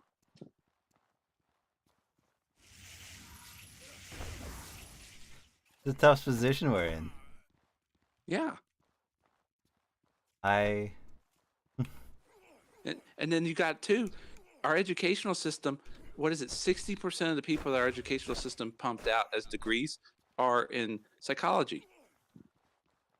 Really? I didn't realize. I realized it was. Oh no! Oh shit! No! Oh no! I Don't died. die. Oh no! Oh no! Hope they didn't kill you. Oh. This is the worst loading screen ever. You're waiting to find out, am I permadead or not? Oh, Jeb! Thank you, Jeb. Jeb saved me. Dude. I'm just thankful I'm alive. But I don't know. I don't think people are worried. I think a lot of people are taught to trust the system. And until a person has their own awakening, people are just going to assume that things are fine. My brother Greetings, friend. not once, but learned the other week that the government spies on us, right? And I'm like, yeah, isn't that horrible? And he's like, I don't see what the big deal is. If you got nothing to hide, then what's the big deal? Yes, he never read 1984, did he? I guess not. I mean, he went through the American education. I figured that was one of the mandatory books that you read, See, and the thing is to me is that, like, what was it? That was Edward Snowden, right? That revealed that to everybody? Edward Snowden, yeah. Yeah, okay. So when he revealed that, I was like, he didn't reveal anything. I didn't even understand what people thought he revealed because I already knew all that. Yeah. I thought that was interesting too. I had a similar emotion at the time. But I guess, people just need to be reminded, Like sometimes the messages that stick with us best are the ones that are just hammered to the point of oblivion in the head. And I don't know. I suppose that there's a lot of media that just tells us to trust the figureheads otherwise, Well, I think what's bothering me the most right now is that I've watched for years, as we've been told, that the windmills work and solar power works and all this stuff, and how Republicans are just trying to support big oil and stuff because they're saying the technology's not there yet, all right? And then you find out, like the Atlantic just published an article this week saying how, wind power doesn't work very well. The solar power doesn't work as well as we thought. The electric cars aren't as good as we thought. And it's like, we built all this stuff because you said it was ready. We should have put that money that we used to build it into actually developing this stuff better before we put it out there. So we basically set ourselves back, technologically speaking, because we just put out stuff that's not ready to be put out yet, instead of inventing the stuff we needed. You think that's a problem with sort of our just running a capitalist society naturally? There's a push to get the odd up fast. I think capitalism is the best system we have. Oh, I think so too. But that's just one of the unfortunate byproducts of it. Well, that's not. I don't think the Democrats were pushing for capitalism. I think the Democrats were pushing for manipulation of the markets and manipulation of for their plan kind of thing. Oh, And I'm not even sure what their plan is, because I feel like a lot of times their plan is more towards like a Marxist kind of communist society. And I don't understand that. There should be like a line that they don't cross, but they don't ever stop. Right? Yeah, that's funny. It's like the Republicans should not have gone for Trump and his kind of like fascist ways. They should have said, that's a line we don't cross. Meanwhile, you got the Democrats going the other way, and it's like they shouldn't be crossing this line either. And it's just so strange. Because it wasn't always like this. Like, when I was growing up, I knew people like Lawton Childs, who was the governor of Florida. I knew a bunch of different Republican senators of Florida, et cetera, right? Because I was in Tallahassee, and I had access to all these people. And they worked together. They didn't agree on everything, and they always had platforms that were different, but they still worked together to make society better. That's not the case now.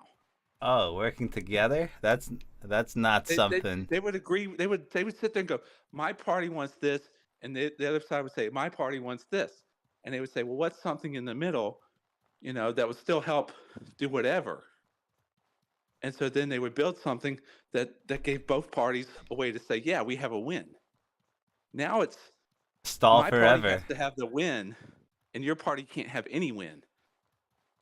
And Oh no, there's rarely any humanization on the other side. Right.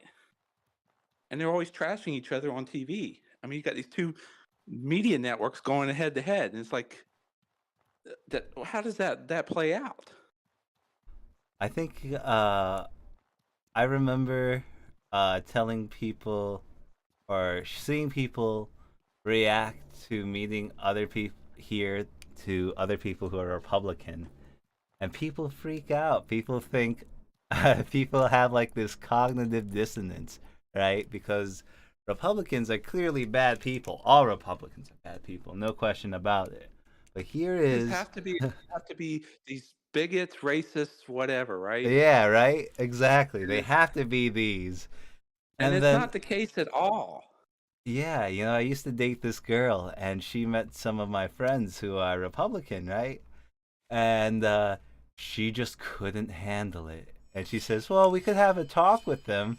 And like, a talk about what? Well, a talk about their views and whatnot. All right, like, you can have a talk with them. She said, could you come there with me? Now, she knows that I don't have the same viewpoints as her on everything. So I'm like, what am I going to say? And she said, well, you can help talk to them. What would I talk to them? Well, about their opinions. What about their opinions? To make sure they have the right opinions. And I said, well, what's the right opinion then? And she couldn't answer. That's the problem. She couldn't answer. With this whole thought process, and right? So I said, nobody's looking at what their thoughts, what the negative part of their thoughts is. Right? Mm-hmm. And that's the problem. It's like, okay, I have this thought that, okay, the planet's going to end or whatever. So my answer is, well, we're going to make everybody go to electric cars. Well, is electric cars really the solution? No. They cost way more to charge. You're still burning fossil fuels to get the electricity to them.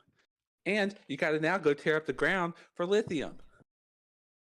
So it's not necessarily really the beautiful solution you thought it was. But if you tell that to a Democrat, they freak out.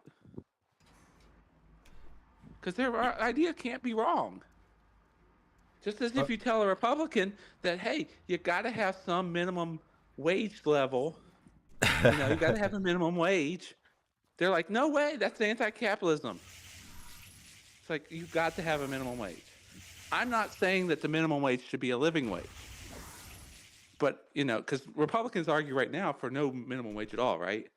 Really? Yeah. I didn't know that. They're going that. based off of Thomas Sowell.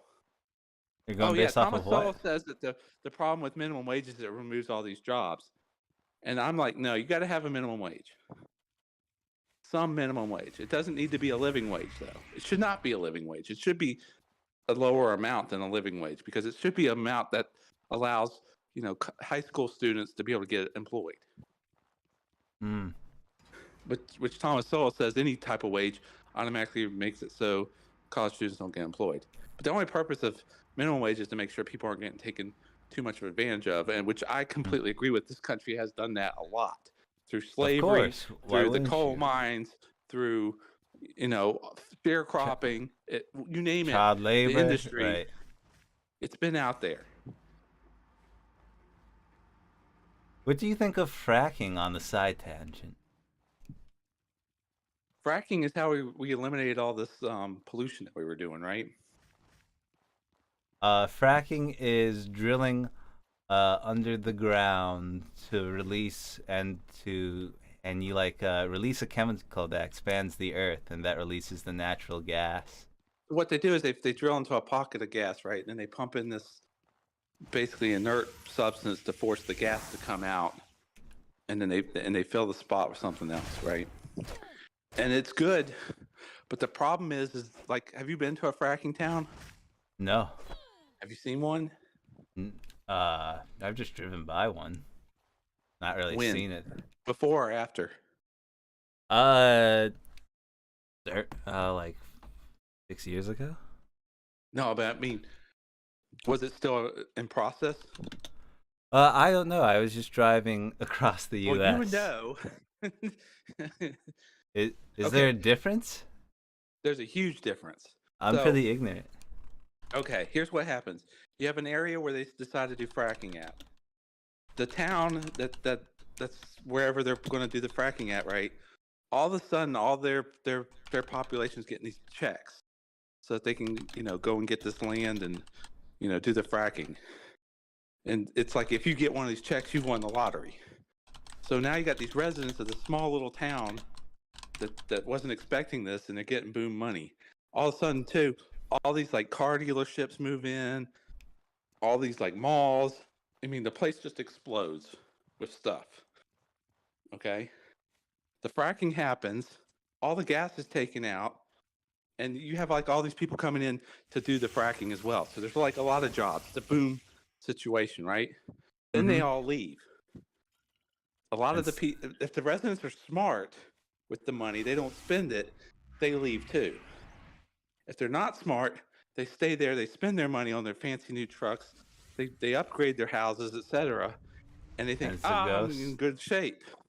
And so what happens is those residents that like go crazy, with the money, they're wiped out by the time the thing ends. And so you have like a town that goes boom, and then it just busts, right? So they live in like a little bubble for a bit?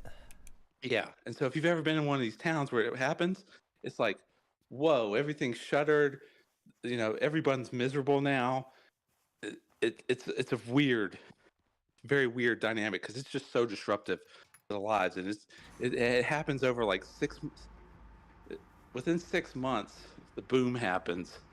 And then like about 12 months after that, it suddenly ends. So it's like, within 18 months to 2 years, your entire livelihood is just completely disrupted.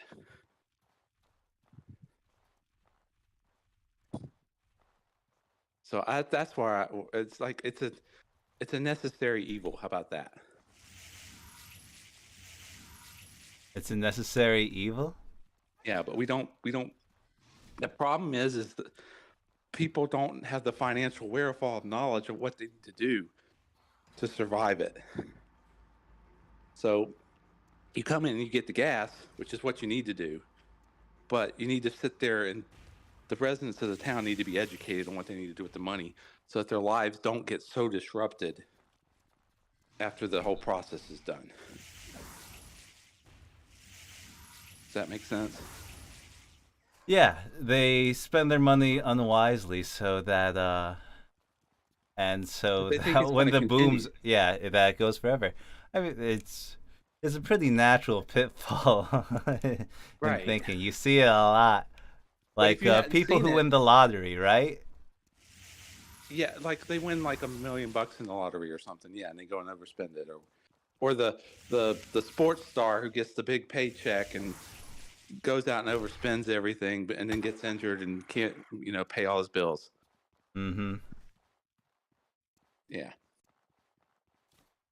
Poor people. What can you do though? I don't know. We can put the money into developing the technology we need, because wind power would be good if we had windmills that worked. But we don't have the technology yet, because I don't know if you know this or not, but like the windmills spin at 180 miles per hour, and one revolution will power a house for a day, right? But the problem is that spinning at 180 miles per hour, if you have Sorry, something I like died hail and or I ice, disconnected my headphones. Oh What's my that? goodness, this place is so hard. I'm gonna lose my character for good. Oh, sorry, give me a We can come moment. back to I this place later. disconnected my headphones. I jumped so hard. Oh. Okay, I'm back. All right. So we just need to put the money into developing the technology we need to create renewable energy first. Not sit there and try to come up with renewable energy as a system that we're using it right now. Because we're still 20, 30 years out before that technology's there, that we have the materials for building the windmills, etc. So, I mean, even solar power isn't there yet. I heard about Michigan. Did you hear about not Michigan, Baltimore? Baltimore. Yes. I heard Michigan because there's like 4 students shot or something like that. 4 students what? Like 4 students were shot by a gunman, and he turned the gun on himself a few hours later. Wow. Yeah. I mean, I think he was like 40-something years old too. I don't know why he went out and hunted down a couple of students. Probably watching too much YouTube. That's kind of dark. Well, I mean, if you watch it and you're sitting there watching the news and you're like, yeah, all these students at school are the problem, which is kind of like what I see a lot of right now. I can see why somebody would go out and hunt students. Yeah, well, I feel like a lot of our modern society doesn't establish any sort of feeling of community, which grows a resentful population. Yeah. Well, what is it? They've been doing these studies on what's the thing where they swipe? Tinder or dating apps? Yeah, Really? the dating app where they swipe left or right. Tinder is usually the one. Okay. I think all of them do that now. I don't know. So I'm not on dating. the women on Tinder pick the same 5% of men. Oh yeah, I heard that. Yeah, isn't that crazy? That means 95% of the guys that are on there won't get picked at all. And the men are swiping like 50 to 60% of the women. But the women on there are only swiping 5% of the men, which means that the women are hooking up with the same guys over and over again. So if you're a good-looking guy and you go on Tinder, you got a good chance of hooking up a lot. But if you're not one of the really good-looking guys, and if you're not, and it's interesting too, because they were saying that you have to be over 6 foot tall, preferably 6'2" or taller, on Tinder to get picked. Women want the They want this artificial height. Have you heard of why women are the root of all evil? No. Oh, you haven't? Because they ate the apple. I don't know what. Okay. Let me make sure I say this right.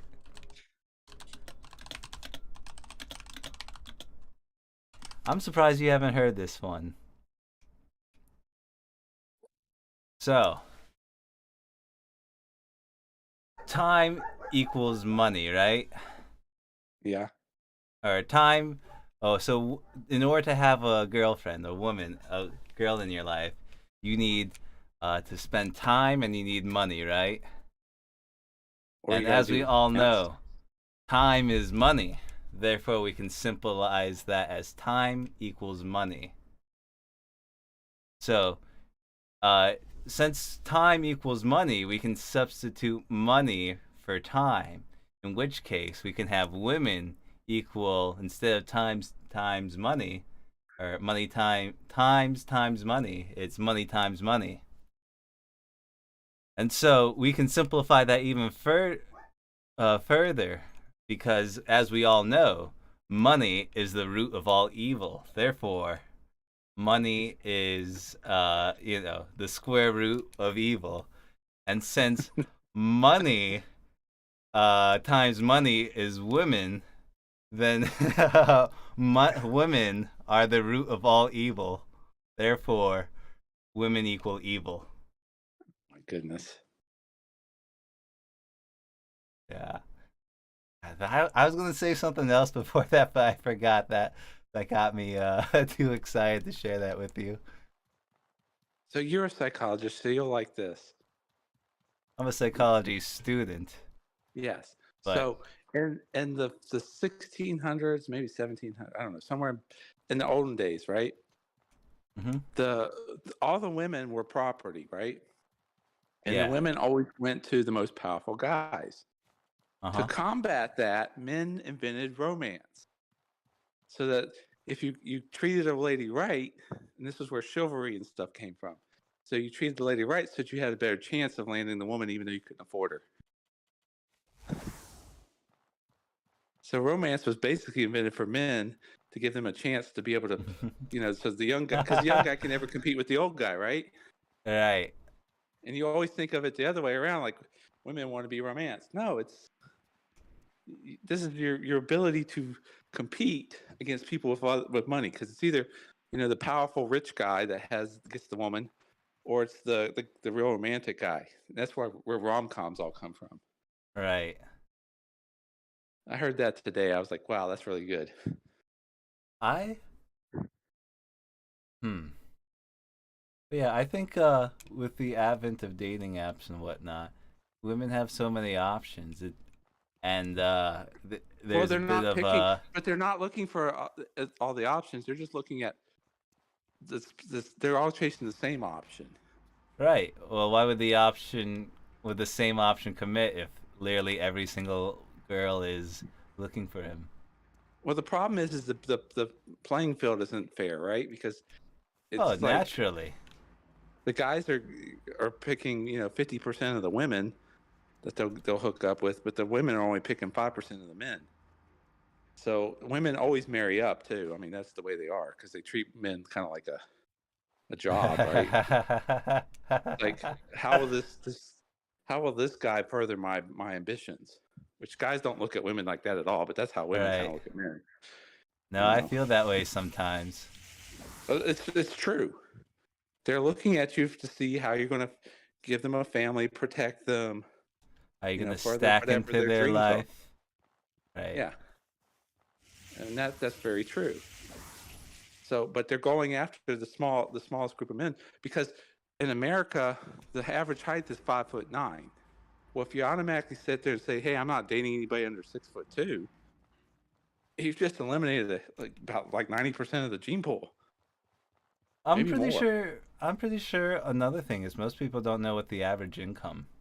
Like one of my friends got a promotion recently, and so they're making like 30-something thousand, but when we looked it up, he was making more than the average for our age, and we were like, well, heck yeah. Yeah, 30-something thousand for most of the country is your average wage. You have to go to states like Florida, California, etc. to get to 39. Or you go to like New York City. Like if you go to New York City, you're looking at 80,000, right? But that's because the cost of living is so much higher there. But yeah, most of the country it's around 33, 34. Yeah, I didn't realize that. Right? But yeah, I didn't realize that. So I can only imagine. Which is why when they increased the minimum wage from $7.50 to $15 an hour, it's insane. Because they're basically pumping everybody up to what the average person's making. So you're negating all that, experience gain that people have had to get to the 30,000.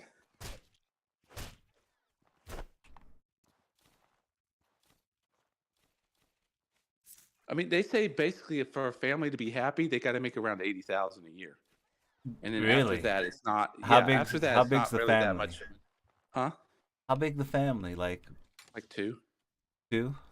Yeah. Like a wife and two kids, or a couple and Yeah, two husband, kids? wife, and two kids. Okay, okay.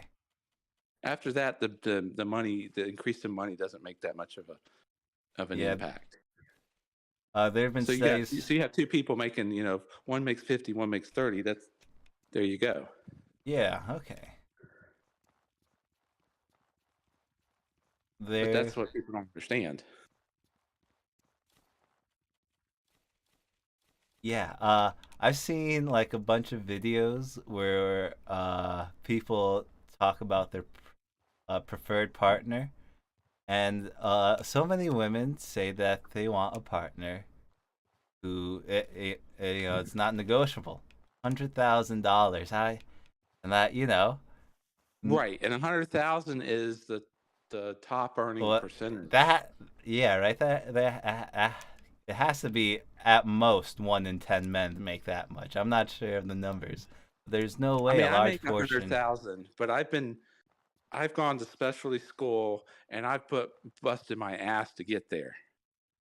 And as a result, relationships have suffered, other things have suffered to get there. It's not like you can just get there and Right, everything's no, hunky-dory.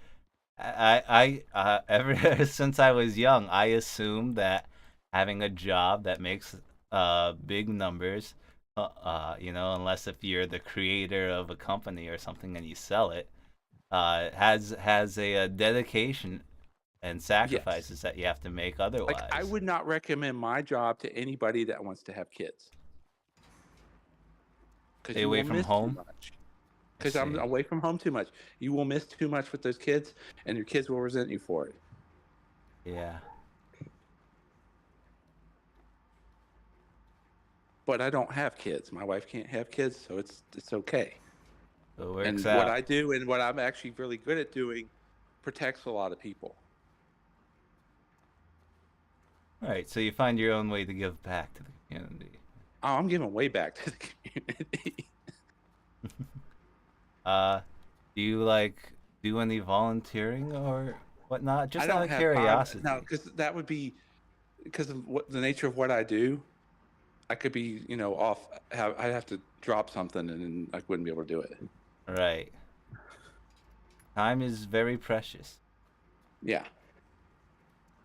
I mean, and I spend I've spent over 150 nights plus a year on the road on a regular basis. Yeah, that doesn't sound super fun. No, you're in a hotel all the time. Like and you're going into very hostile environments all the time.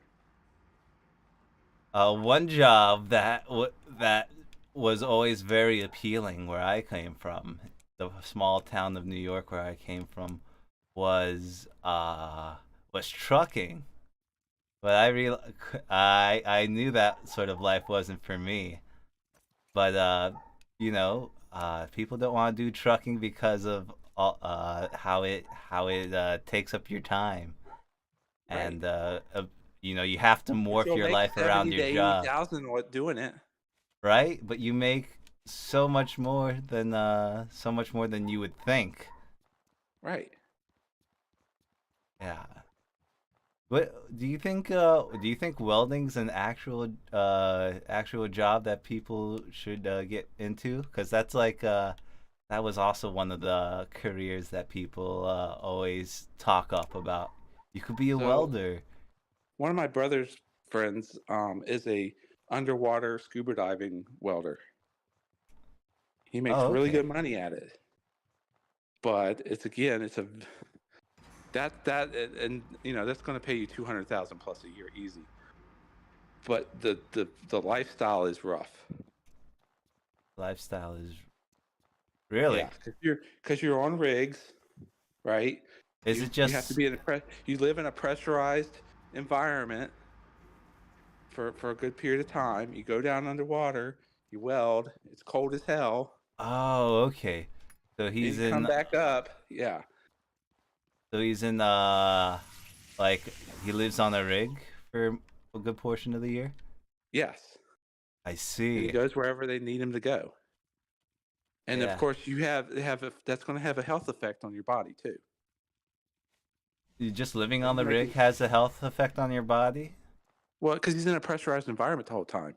Oh, yeah, okay. You know, Uh, and divers actually have to have their own health insurance system and everything else because regular insurance doesn't want to cover them. So you've got actual special things you have to like get covered for. So it's not. I wouldn't recommend it for a lot of people because a lot of people aren't in that good of shape. Right. Definitely not. And he doesn't have much of a family life. I But I mean, he does get big paychecks, and he doesn't have to pay taxes on most of it because most of it's earned out in the middle of the ocean where there is no law. Oh, is that how his earnings work? Because is That's how he keeps maritime most. is maritime law more than just a meme? Yeah, it's more than just a meme. If you're out in international waters, you're not under any rules. So if you do your work there, it doesn't matter if the company's not stationed, or it doesn't matter where the country's station or company's stationed in. No, it doesn't matter. That's interesting.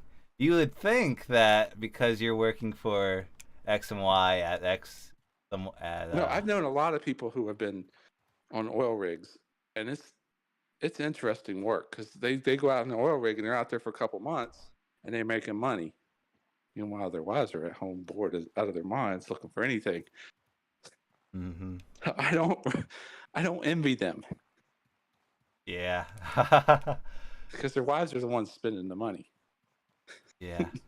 Envy the wives though, huh? Yeah, the wives have got it made in that case. And I don't think women really want to go out on a rig and work. I mean, maybe they do, but I'm not thinking it would be the best lifestyle for a woman. Well, if they did, one of the careers that you'd see being pushed for instead of doctors, lawyers, and practitioners,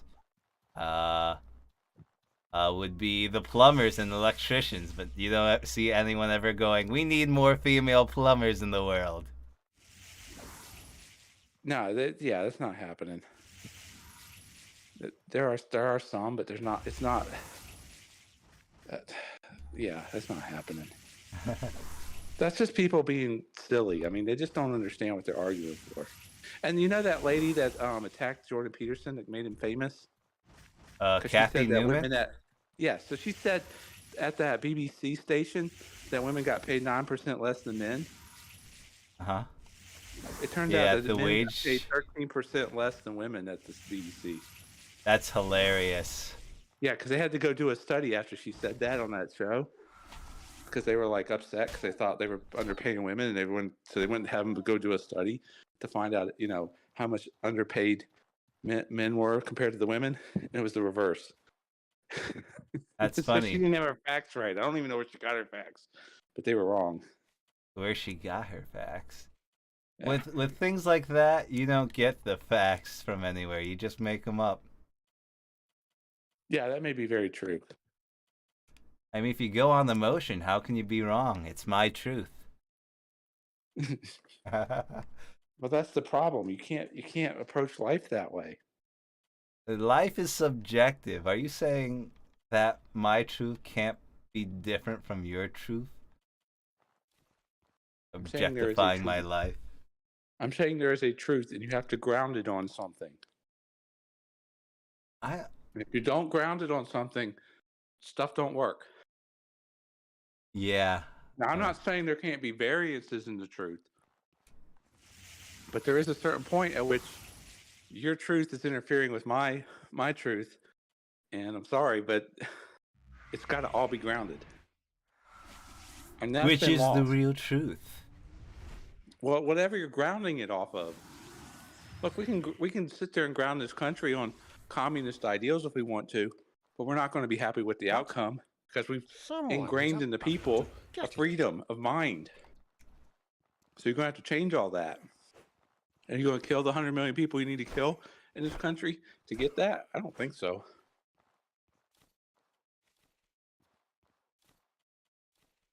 What do you think of California seceding from the Union? That won't happen. California People, can't afford to. they're being powered, California being run by Hollywood.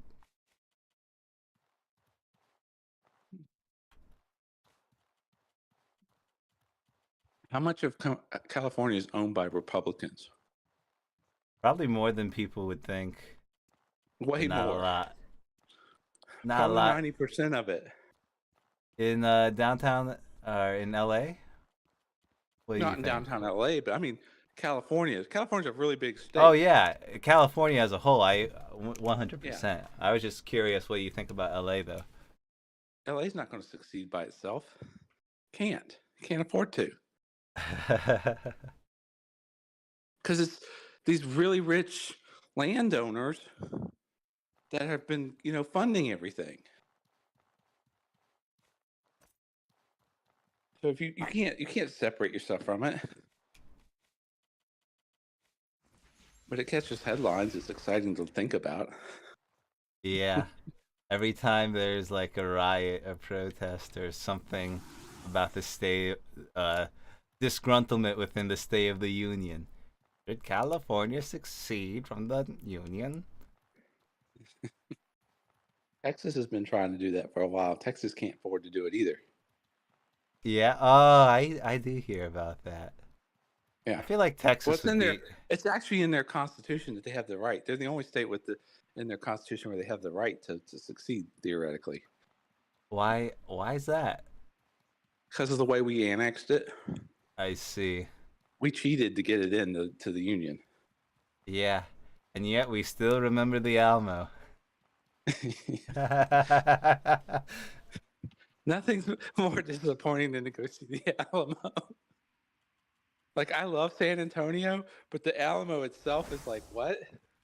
Because they grew up the whole city around it. Wait, so Have you been there? No, I've never been there. So it's just like decadent? Well, it's a tiny little building, right? But around it is like the whole city. And like, Oh, there's, okay, like, okay. And like off a little bit off the way, like a block or two, there's this little town that's like, you've seen the spaghetti westerns, right? Yeah, of course. Where all the buildings are like bright white. Yeah. I know what you mean. Okay, yeah. There's this little town that's still maintained there with like 18 buildings or whatever, and they're all painted bright white. I mean, you walk around in the middle of the daytime and you're blind. You're just trying to find your way from one spot to the next. That's It's wild. shiny. But then also they have like this little river that they've built, and I'm not sure if it's man-made or if it was a river that was there or what. But they have they have hotels on this river, and they have all these restaurants and stuff. And the Alamo is just kind of like squared into this little piece, and and it's like you walk around this whole area, and everything's more exciting than the Alamo. It's kind of there's like nothing that drives you to the Alamo. It's kind of like the up, the building sort of wedged between all this industrial. Yeah, stuff. exactly. This worries me. It's nothing's really pointing to the Alamo being there. I mean, like, I stayed in a hotel when my hotel room had a view of the Alamo, and I was so disappointed. I could look out the window. That's and I it? Looked around there, and I was like, "Oh, there's this little square building down there. That's the Alamo." It's like, you got to be kidding me. Now, if you go to Austin, have you been? You probably haven't been to Austin either. Austin is gorgeous as a city, and like their capital. Your eyes are drawn to their capital. You have to go look at their capital, even though you could care less about it. It's amazing. And then they have like this they have, what is it, a 20-mile park, or it's either 10 or 20 miles trail that goes around this river, and you can walk that, and then there's all this art stuff along it. You got South by Southwest down there. What? You've got just all this different stuff Make it quick. in Austin. Of It's just course, amazing. old Levant has to be But it's getting overcrowded. Yeah, so obviously LA here also has deep Mexican roots. When you're talking about San Antonio? No. What were you talking about earlier where the walls are so white? That's San Antonio. It's right near. It's near the Alamo. Uh, yeah, there's buildings like that here too in LA, but the thing is, everything's so dirty. I can't picture anything shining off the walls there. Uh, every now and then you'll see a whole street being picked up and cleaned, and I wonder, oh, what's going on over here? But then the next day, you'll see like trucks and cameras and places blocked off. Oh, they're shooting a movie. Then the next wow. day, they're gone. And then the next day after that, on the third day, the city's All the back. trash is back. All the trash is back. Wow. It's surprising just what goes on here. I think personally, I think part of the problem is the homeless. Not that it's their fault per se that they're there, but them being there does make everything dirty a lot faster. You know, it's funny for the millions of dollars California spends on homeless programs. There's more homeless people now than ever. Well, not maybe ever, but there's a lot more homeless people now in the city. Problem with homeless people is they don't want to work. No, No, they don't want to live in a home. Yeah, that is the case. If you don't want to own a home or you don't want to live in a home, giving you a home isn't going to help you. Yeah. You know, if you've got mental issues to where you can't handle it, but you don't want to be contained, you know, because a lot of them don't want to be contained. Right. So, you think it's what do you do? a feeling of restriction, a feeling that a loss of personal freedom? They'd rather be free and not have a home and just be out there, right? That's their mentality. Oh yeah, They for don't sure. like being cold. I mean, they'd rather have But- someplace to go shelter when it's cold. But Yeah. the You have any majority of the time, thoughts they don't to want to why? be under a roof. Because no, I agree with you. A lot of people really don't have the same cravings that we do, right? But do you have any theories onto why? Do you think it's just like they feel like they have a loss? They feel like they're losing a bit of freedom for themselves by living a more I typical think it life? just comes down to simple IQ. Yeah. Their thinking isn't what our thinking is. I think they have Right. a lower IQ. I think this is the problem with our society, and there's no fix for it. There's, you know, what is it? 2 deviations down, I think, is where the Army says that you can't get a job, right? Which is what, 28 from 100 puts you at like 70, 72 or something like that, 74. And that's you know, what is it? 90 something percent of the population is above that line. Like probably 95, 96% is above that line. The IQ, yeah. Yeah. But you still got you're still gonna have a percentage of the population that's below that IQ. And that percentage that's below is probably going to act out in violent ways, which may put them in jail, or they're going to be homeless. Right. I mean, and there's just no getting around that. No matter how much we want to be able to like help everybody, we can't because they don't want it. So what are you going to do? You can put the programs out there all you want. It's not going to solve the problem. We used to have places where we would take people like that and we would put them in these institutions and we would drug them and we keep them drugged all day long. Oh boy. I don't think that's any more humane though. I think that's probably less humane. That's why we don't have those places anymore. Yeah. But but I don't know what you did. I don't. I think. I mean, when you think about it, you know, you're going to have a small percentage of the population that just can't get a job because they're not intelligent enough, right? Right. And as our society gets more and more technologically advanced, that percentage of population is going to increase. You think that as society moves along further, there's going to be a greater number of people who just can't keep up? Yeah. Yeah. I think so. I think AI is going to do that. I think that's very possible. AI, you think AI will do the thinking for us? I think AI is going to do a lot of thinking for a lot of people. And it's going to get rid of a lot of jobs. Do you think we'll reach post-scarcity through AI technology? I have no idea. It's too. I don't know how we stabilize right now. Because of the population collapse that's going on. Right. That's what a lot of people that I work with, we're sitting here looking at this stuff and going, "What are we doing?" You think that's the next big crisis for people?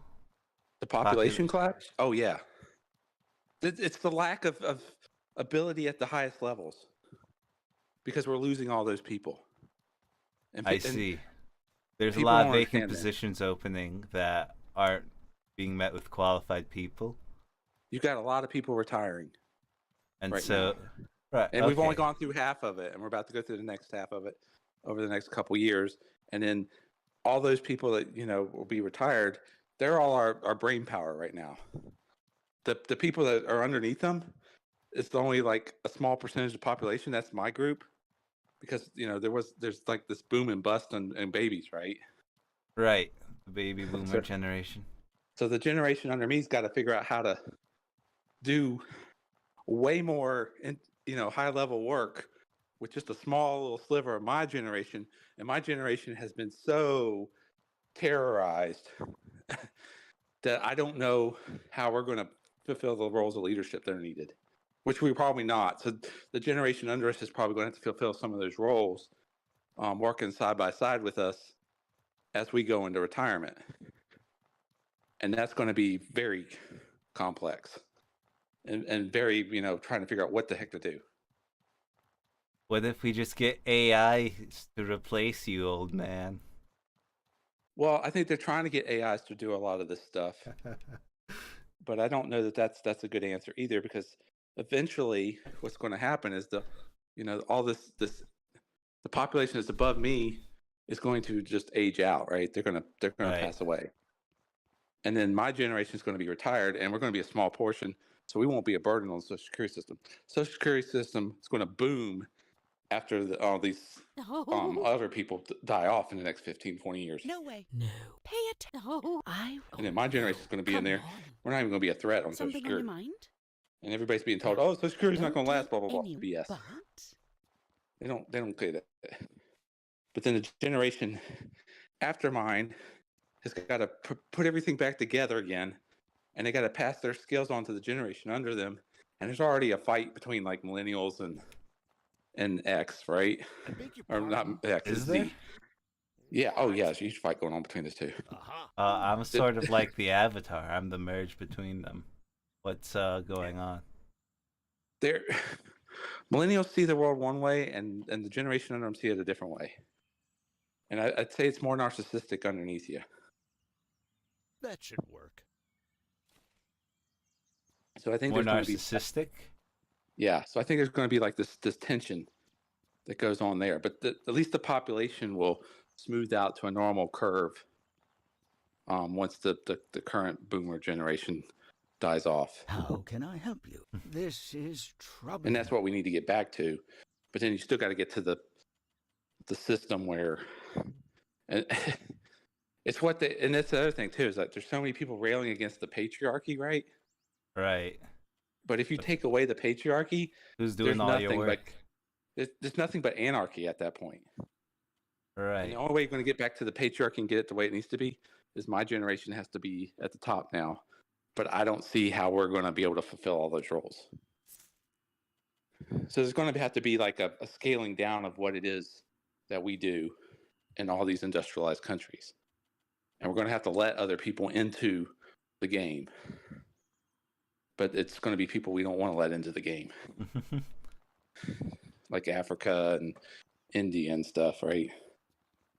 Oh, you think we're going to have to import work from other nations? Import qualified people from other nations? We already do. Oh, yeah.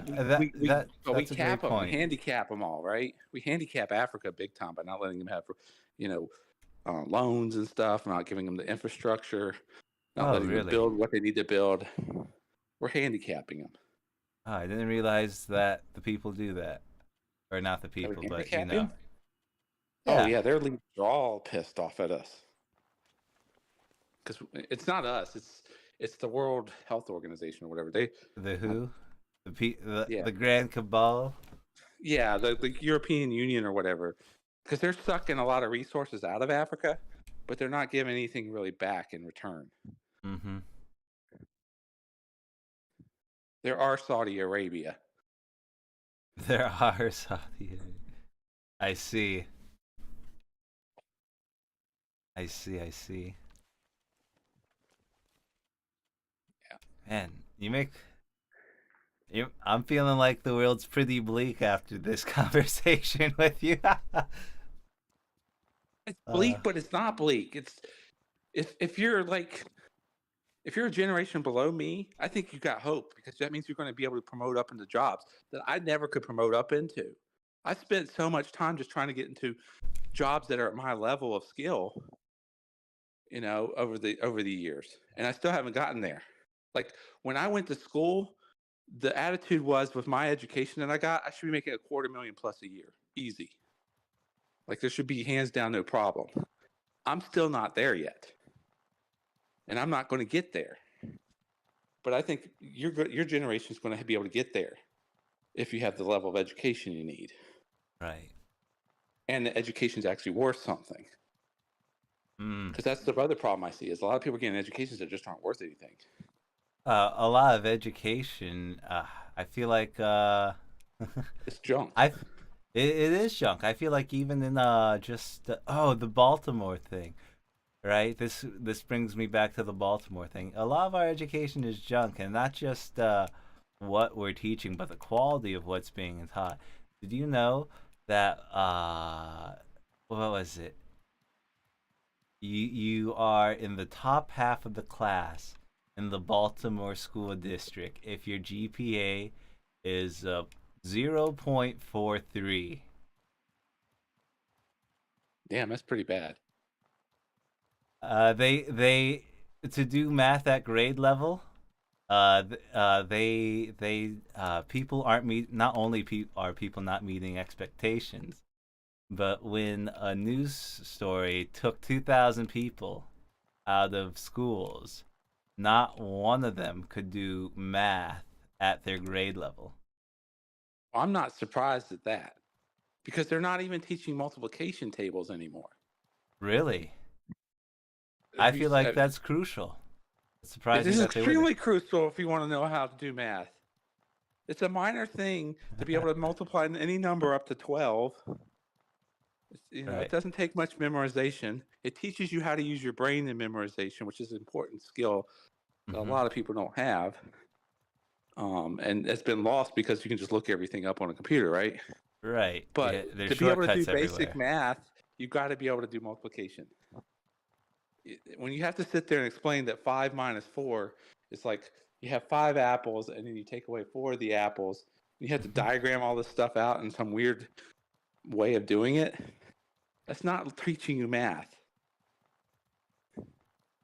I work with the developmentally disabled, and a lot of times I see people lead, I guess would be the word, because they don't have the patience to teach.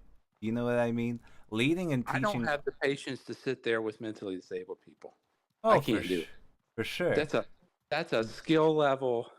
That's a patience and a skill level I just don't have. To hold a thought on the leading and teaching thing, to share a story about my work. You know what one of my clients said to me the other day? One client was like, "Oh, I'm feeling sad right now because I'm thinking of my grandmother who passed away. And, she passed away a while ago, but thinking about it makes me sad." And I was like, "Oh, I'm sorry. I understand what that feels like. My father passed away a while ago, too.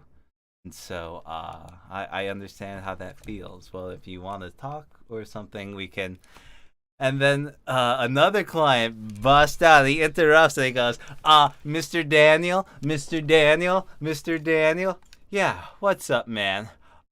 Your father died and I think it's your fault. And he like smiles and has a shit-eating grin.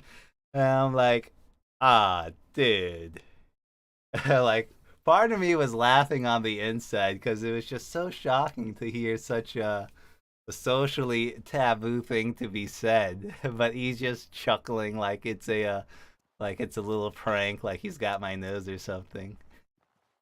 Disturbing. Yeah. But yeah, you can't be mad at the guy. He just wants to mess around. You know? Yeah, But, but so you teach him skills, but what are you teaching him? Like just stuff that's practical? Reading, math, basic understanding. Like, we'll play Monopoly, right? And that's a good way to get them to count money without realizing they're counting money, right?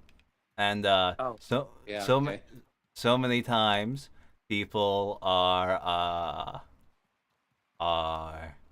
like I said, they don't teach, they lead. So it's like, what's this? It's they're they kind of give you most of it, so then you just have to fill in the blank to whatever your mind comes up with first. That's not teaching, that's leading, right? And so I work with developmentally people, right? And so maybe I have that experience more often, but I can only imagine that a teacher too would actually experience something very similar, right? And so I can only imagine how many teachers with less patience than me, aren't teaching but just leading. Oh, I have this question. No, it's this. There you go. And so you're not teaching. The most important. Some of the most important things I learned from school were just philosophy, basic logic, right? Well, this is but now they don't want to embarrass the students, so they're giving them the answers. Yeah, leave no student behind. Are you thinking of that sort of stuff?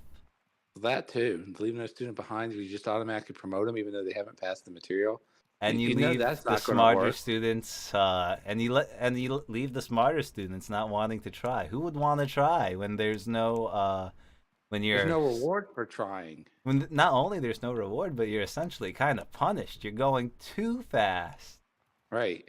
What, you understand the material too well? I'm sorry, but I can't let you do that. God, I can't even imagine if I went through school today.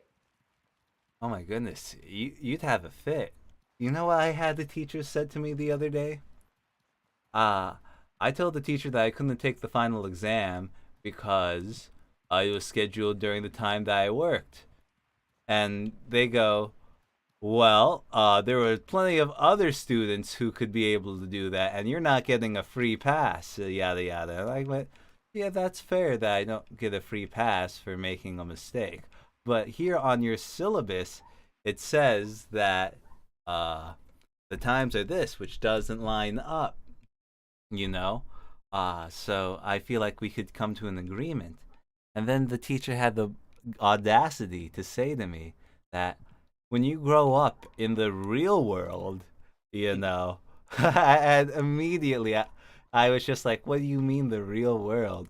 If this isn't the real world, then you don't live in the real world either. But basically, in the real world, when you make mistakes, you just make mistakes. And so I had to, physically, grab the syllabus and point it to her to show, no, you're the one who made the mistake, and I'm not asking for a special exemption. I'm asking for a workaround like people do in the real world.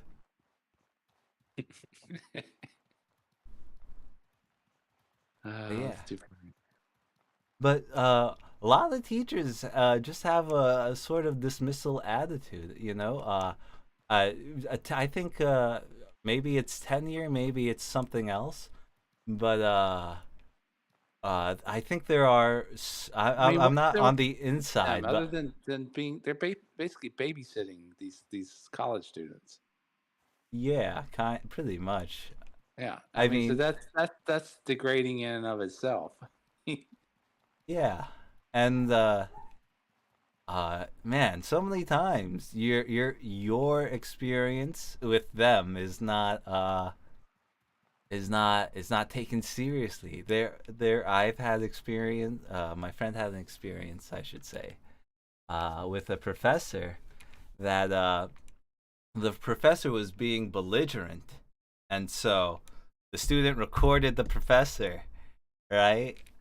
And because the professor was so belligerent, when she showed it to the rest of the faculty, he got a very bad rep, and so as a result, uh, the student got worse grades. Like what can you do at that point? You're not rewarded or protected from your teachers in case they want retribution against you. It makes it hard Yeah, for that's if been the there's case forever on school. you know You're not in a democracy in school. You're in a but you're in a with school system. but like You're I don't not know going to win the fights in school. That's the thing. that I but had the same kind of a problem because I pointed out that a teacher was rigging the science fair so that they could go to the National Science Fair each year. It did not end well for me. I got an Yeah. F in a class and lost my spot as the valedictorian. Oh dude, fuck that. I'm sorry. Hey, I don't care. I mean, I still got an education in the end. Oh, but that's an extra boon though. Oh, I know, but it's not. I mean, I don't know. It never meant anything to me, and at the time, I didn't even realize that was the situation I was in. Yeah. But I have a hard time being a part of a class and whatnot. And all these classes have a syllabus, and they say we're going to do this, we're going to do that, we're going to be nice. But then you teachers can change their syllabus without warning. They could change their rubric without warning, and Yep. they have. And then there's Well, no the sort of syllabus they have to present you with at the beginning of the school year, but they never actually follow them. That was my experience. Because if they had actually followed them, I probably would have had a mental breakdown with some of these syllabus because they're made to look like really, really like woo, tough things when really they're nothing. Yeah. Yeah. Because they're trying to impress the faculty above them and say, yeah, look, I'm really teaching. And that's what the syllabus is for. It's not even for you. It's kind of funny. Yeah, college is a scam. I wish there was more trade schools were more looked positively upon. Well, I don't think that all of college is a scam. I think that engineering and accounting and computer science, those kind of classes are worthwhile because you can actually do something with it, right? But there's a lot of it that's just not practical. Like, how are you going to use psychology if you don't go become a psychologist? Right. You don't do what Well, you're doing, right? I think the idea behind that is like you learn about people and shit so that you have a better understanding of yourself. But I agree that colleges make people take wasteful, unneeded classes. Yeah, but I mean, at least if you get a college degree, then at least when you go to the employer with your college degree that most people don't have, you've got something to one up to get you into a better position. Supposedly. I tried. That's not the case for like McDonald's here.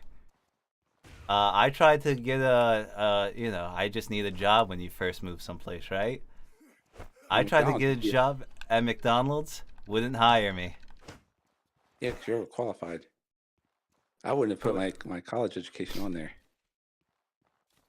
But I don't know. Yeah. McDonald's is think I entry would- level, right? Well, for And they want sure, somebody but that's going to stick around for almost 6 months and then be gone. almost 6 months and be gone. Yeah, that sounds about right. That's their goal. They go through 50% of their employee base every 6 months. Yeah, but why would they do that, man? That's all the restaurant industries. Because if they don't, they're giving raises and then their costs go up. Mm. And so here's what people don't. Here's a concept people don't understand. your biggest cost to a product that you're making is your labor cost.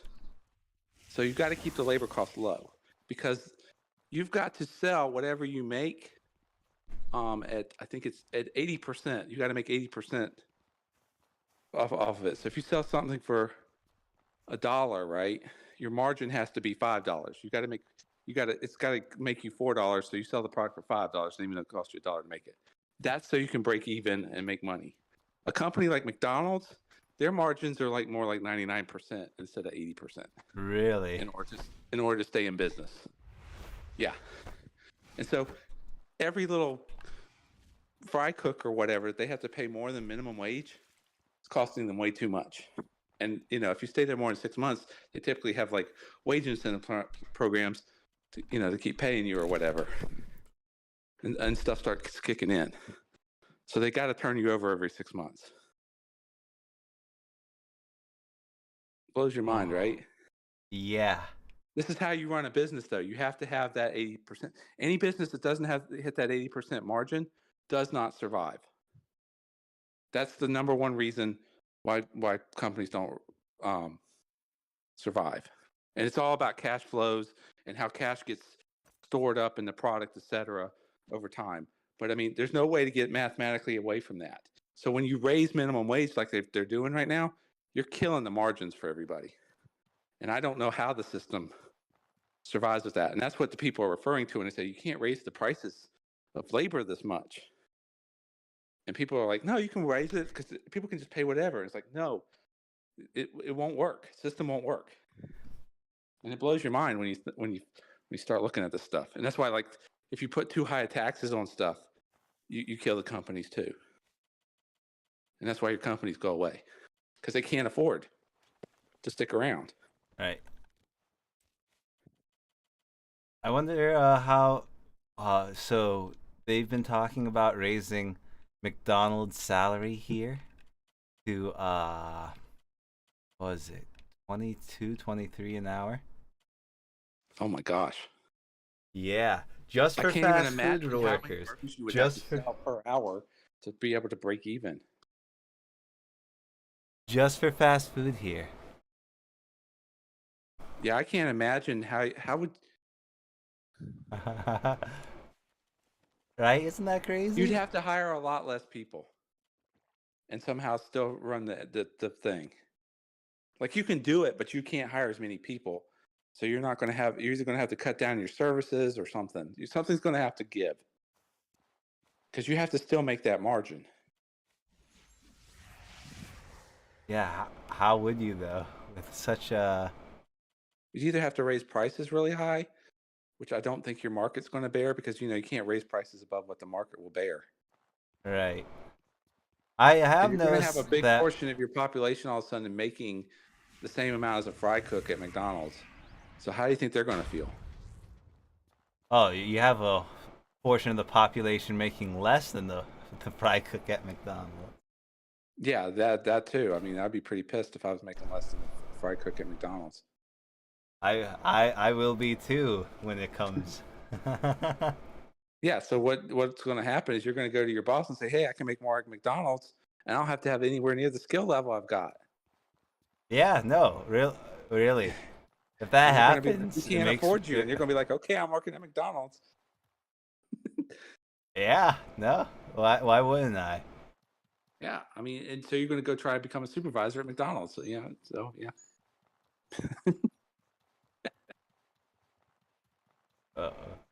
The best paying job for the lowest amount of work. Lowest amount of knowledge. I don't know if it's the lowest amount of work. I mean, working at McDonald's is pretty stressful. I guess. Yeah, I guess knowledge is the more proper term. You're right. And plus, they'll try to run you off too as soon as your wages have to go up. Yeah. Because they got to keep their wages down. That's why no one's ever full-time. That's the piece that people don't understand the economics of the whole situation. That's the thing. And it's too complicated to try to explain when you're running for office. So it's easy to sit there and say, hey, this is what we should do. And people go, yeah, that's what we should do. And they have no comprehension of what they're actually calling for. That's why I don't agree with raising minimum wage as much as they're trying to do. I think it's stupid. But what's important is you get the voter base. And all those voter base, 90% of your voter base, ooh, excuse me, 90% of your voter base is all those wage slaves. But you set minimum wage at like $7.50 was I think the minimum wage before, right? Depends on what part of the county in LA you are in. Well, okay, but like I think if the you're in national, this part of I think town. the national one was set at $7.50. Okay, really? So, yeah, which is only like $15,000 a year if you work full time at that wage. But most people don't work full time for minimum wage; they work less hours for it, right? But then what you do is you tag on to that $7.50 some minimal amount of inflation adjustment each year, like 2% or something like that. So the thing goes up like 14, 15 cents a year, and that's what should have been done way back when. And that way the minimum wage slowly goes up over time, but it's not impactful in any real meaningful way. It'll just go up with inflation. So that'll have like a minimum, that's how you adjust it. You don't get rid of minimum wage, and you don't set minimum wage up to $15 an hour. You don't double it. That's insane. That's just going to screw up your economy, as we've just figured out, right? We can print more money. The value of money is what we say it is. So as long as we all agree it's valuable, what's the issue? No, our money value is based on not only internal optics but external ones as well. We're not powerful. We've got a lot of wealth in this nation, but not enough wealth to where we can overcome the entire world. We have a military force that can overcome the entire world, but we do not have the financial economic power to overcome the entire world. Do you think we really have the military force to overcome the world? We can wipe the world out probably 10 times over, easy. With like you're resorting to like WMDs or nuclear weapons. I mean, it wouldn't even take that much to really wipe out the world. I mean, because all you got to do is hit all the major cities. You don't have to hit everybody. I see. Plus, we produce most of the drugs, right? So you stop the drug production for the world, and you don't ship out drugs from this country, and all of a sudden, a good portion of the developed world dies off just because they're diabetic or whatever. It's not that hard.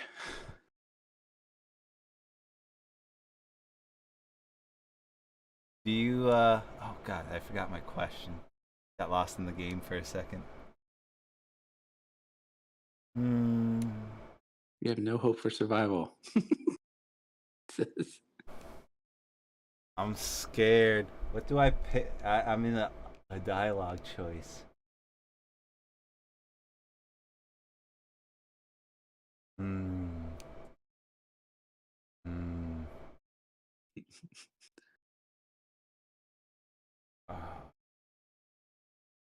I kill him? Should I kill him? Can I not kill him? I don't want to die. I should make a choice. Alright. There's no hope for survival. There's no hope for survival? No. Don't tell my hardcore character that they're gonna die. Dude, every time I die, it's so stressful. I start sweating. Yeah, try the second one.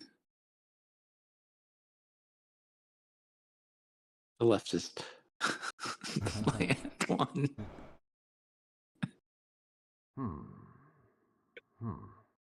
What, are they going to kill you if you pick the wrong answer? I could probably talk him down peacefully.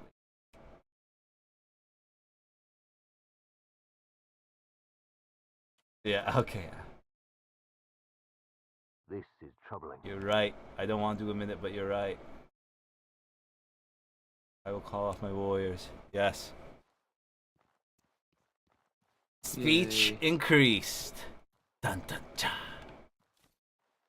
Yay. Peaceful solution. Till later he betrays you. Till later he betrays me? I don't know, man. I think he's going to be sent away. If not executed.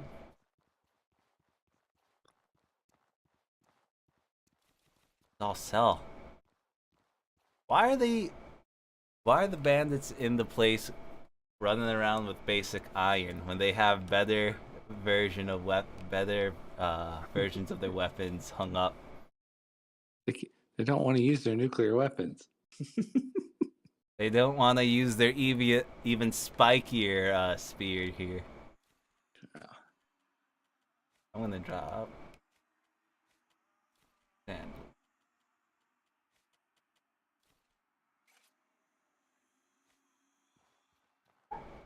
there's another economic theory too that says every so often we basically should just increase inflation so that we can outgrow our debt. I'm sorry, what did you say? We should there's a theory that says we should increase our inflation every now and then so that we can outgrow our debt. So like, you know how we put on all this debt over the last several years as a nation? If we increase inflation enough, the debt won't really matter because the debt will be small again. You've earned this. One more time? I'm so sorry. So if we increase inflation enough, our $30 trillion debt will look small. And that's how you get rid of inflation? Well, that's why you would want inflation, to make your debt look small. That sounds more like optics. It is optical, but that's what we did during World War I and World War II because we were running a debt back then. Right. And so we allowed inflation to eat it up. Can I help you? This worries me. And then we switched off the gold standards because Russia about killed us during the Cold War. The Cold War is hilarious because by using the gold standard, what Russia technically did was basically use our money to finance the Cold War against us. So once we got off the gold standard, the Cold War basically ended. Huh. Really? How's that work? Because basically they were buying and selling gold. So like on a Monday, they would buy the gold, which would increase the price of the gold, which of course we had, since we were on the gold standard, we had to buy more gold so that to shore up our dollar.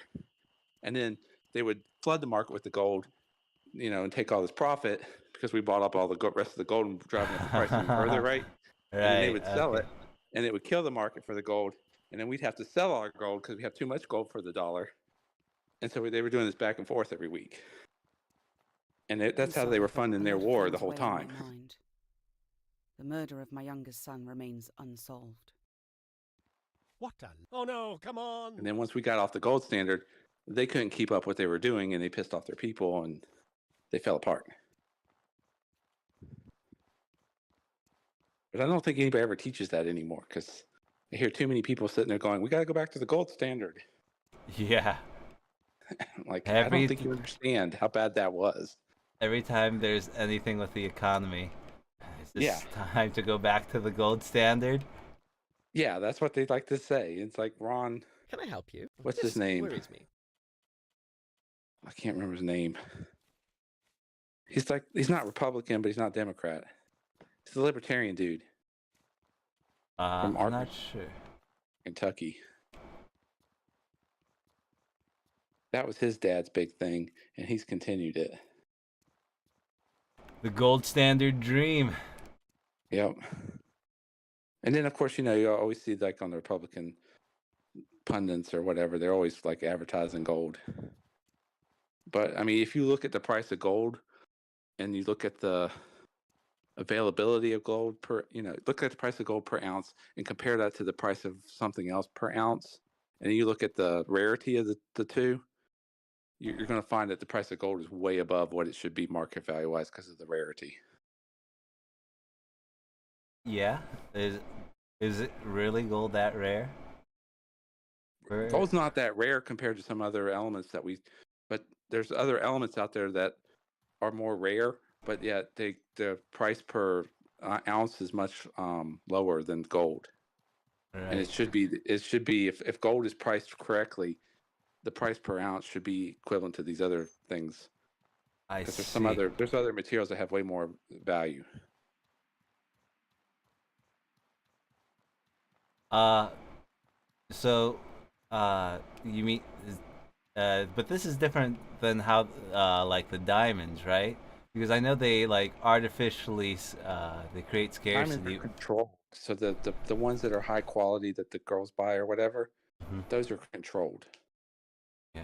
Or at least they have been historically. So Yeah. they've got an artificial price. Can't we make diamonds that are like indistinguishable almost? Yes. And yet they're But worthless? they're not very big. They're very small. The Corsairs were destroyed. And Ah, there's sure, no like it's worth it economic to you. reason to do so. It's pretty. Well, it's pretty, but they'd be too small for what you want them for. You want them for the cost of it wouldn't outweigh the size of it. You see, I mean, people have been trying to turn lead into gold for ages, right? Alchemy, yes. Yeah. See, that's not a new idea. They've just kind of almost done it with Bitcoin, which that one amazes me too. Yeah. Do you invest in like Bitcoin? No. You don't want to trade crypto? The highly secure market? Not. It's everybody's computer, but who owns all the computers? China. Really? Oh, I bet 50% of the computers are controlled by China. So if they wanted to, they could go and manipulate the crypto, and you would never. They could like technically just cut you out because all they have to do is make their computers say you're cut out, because you only need 50.1 or whatever to change it. That's how that blockchain stuff works. share 50.1. Something like that, yeah. Because you need a majority of the systems that are online at the time to say this is the value and this is what happened. And as long as they control over 50% of them, they control what it is. I see. Yeah. But the other thing is too is there's no point in putting money into crypto because nobody's going to pay me to put money into crypto and keep it there. Right? I'm not getting an interest return. Which is something that this generation doesn't know anything about because they haven't had interest paid on checking accounts, right? What's interest? Exactly. 0.001%. Yeah, well, you used to make 6-7% on your checking account. Yeah, which would be amazing. Today, yeah, but we're headed back. I'd salivate. Right, exactly. But it's like for so long nobody's made any money on their checking accounts because their interest rates were so low for the last 15-20 years or whatever it was. But nobody remembers those times. But if you compare that to crypto, no one's going to pay you to have your own crypto account and keep track of your own money yourself.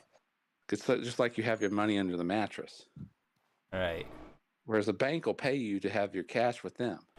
Now, if the banks figure out some way that you can put your crypto with them and they hold on to it and keep track of it, but that defeats the purpose of crypto because the purpose of crypto is nobody else, can manipulate it's not it. banking. Yeah. Then it might be worthwhile, but that's the whole problem.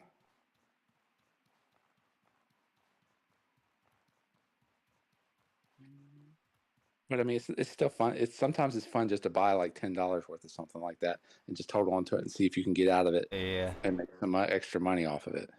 I thought about when Dogecoin exploded. I thought about investing in Shiba Coin, which is a Dogecoin knockoff. But it's like the most well-known Dogecoin knockoff, and I was like, ooh, if I invest in this, eventually when Dogecoin dies, this is going to boom. And then I didn't because, I don't know, putting your money in crypto is so risky. Well, the trick is to pick one that you can think is going to survive the whole thing. But I haven't seen any that I think are going to survive. Even the Bitcoin itself, I'm not sure. Do you think? I think the technology has value, but not for what they're using it for. I think Bitcoin will survive, but I'm not sure about everything else. I'm not so sure because I think other countries are going to create their own versions of this stuff and just knock them out. Carry on then. I mean, technically speaking, crypto in itself may actually be illegal too, by the way, because the Supreme Court outlawed Script in 1939. Script? Yeah, Script is a company making their own currency in the United States. It's not legal. I see. I didn't know about script. Script was used to pay miners. It was a way of instead of having you quote unquote called a slave, they created script.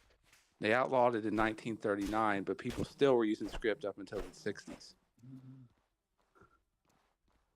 And that's the other thing too. That a lot of people don't realize right now. They're freaking out about this wealth gap thing, right? But we've only had this concept of wealth for the last since 1942 or 43, somewhere in there, after the first, probably after Second World War. That's when the wealth started getting created, because that's when we created Social Security that kept people alive longer. That's when the stock market really started to take off. Wealth creation started about then. We didn't have wealth before, so this is all a new kind of a concept. So all these people sitting there going, well, my family were slaves in this country for the first 200 years and they didn't benefit. Nobody's families were benefiting. And that's the sad truth. And most of us were slaves. And that's something a lot of people don't want to remember either. Oh, everybody was a slave at one point. Every newcomer had their time in the fields. For the most part, yeah. I mean, there were very few people that came over here and were like, didn't work a day or whatever. I mean, there was. Yeah. It was no concept. That's why you weren't building wealth, and that's the thing. A lot of these people are sitting there looking at this country, going, "Oh yeah, people were building wealth last time." No, most of the wealth generation started in the 40s, and it doesn't even continue. And the thing is, when you study it, it doesn't continue generationally. It's usually like somebody makes a lot of money, and then they die, and then that money gets split up into all the like companies or whatever, and maybe their heirs get a little bit of it, but they don't get all of it at all. Right. And so, somebody else like Elon Musk pops up, or Bill Gates, or Steve Jobs. Steve Jobs came from nothing.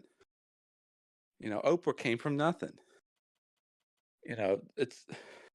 It's usually a lot of people in this country who come from nothing. Colin Powell, nothing, right? I mean, the list goes on and on and on of individuals in this country that came from nothing that made themselves into millionaires and billionaires. And that's what people aren't paying attention to. They're more like, oh, all these people have just got all this wealth and all this stuff. And it's like, what are you hating on? I don't understand. The haves and haves not. It's the classic debacle. But the haves are the people that are old. It's mostly your age. Because over the course of your life, you will go from having nothing in your 20s and 30s, right? Mm-hmm. To your 40s and 50s, you'll start to have something. And then by the time you hit about 60, you've either got a pension or you've been saving into like a 401k or something. You've been building wealth. And most people start focusing on building wealth, and in my mind, way too late. They start in their 50s trying to build wealth, and they really should be starting in their 30s. People start building wealth in their 50s? Huh? Oh, that surprises me to hear that people wait till their 50s to do that. Well, they wait till their kids are out of school. I see. So then they have all this excess income, and they're at the process of paying off a lot of their debts in their 50s. So they have excess income. So they start saving it. And the 401k is a relatively new thing too, because this hasn't existed. What was it, 1985 or something like that? Is that when that's when that came about? Yeah, because before that you had pensions, but pensions failed because a lot of times the company would get sold and the pensions raided because they had these big, huge pots of money, and plus companies couldn't compete against European countries who didn't have a pension, so they had to come up with something else for a way for people to build wealth. And so the 401k's only been around since the 1980s. And that's when you see, like, how that big jump in stock value goes up. It's because people started putting money in their pensions. Let's see. So the money's being put back into the economy. Right. Right.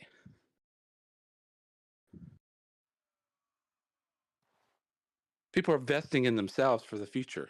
And then they can take that money out and then they can pass it down to the next generation. But that's when wealth generation started. But we had poor the entire way. And poor exists in every single society out there. I don't know of a society where there's not poor people. It's impossible. Right, but I mean, but we act like the poor in our country are being put there on purpose. But I don't think that's the case. They're not. They would exist regardless of what system you had in place. I mean, Russia's got way more poor, right? Right. And they had communism, which was supposed to get rid of poor. You know, that was redistribution of wealth on a large mass scale. But yet 90% of their people are still poor today. Greetings, friend. Yes. And they don't have a wealth building system for their poor yes. to, you know, over Greetings, time friend. to build wealth to get rich like our society does. You know, our biggest failures still are worth like $1 million in net worth by the time they retire. That fact gets looked over. And our biggest successes, the best you can do for most people, unless you're a football star or one of these like 0.001% people, you're probably going to be, you can save up to about 14 million. Really? But most people fall, yeah, that's about Oh, the wow. most you can do. That was bigger than I thought people would make in their But that's average. people that only, that focus solely on that, building wealth from the time they're about 18, 19, 20 years old to Greetings, whatever. friend. But most I people see. will put away about $1 million, and then they'll have, you know, 40,000 off of that to live on, and they'll have their Greetings, Social friend. Security checks, which is another, you know, $30,000 or $20,000 or whatever it is.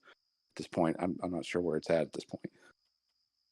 So they have about 60,000, and most people can't even spend 60,000 a year, especially when they're in the old age, because they're just sitting at home. I see what you mean. I was like, I questioned what you meant there for a second, but I see what you mean. Greetings, Yeah. friend. Yes. So they've got plenty of wealth.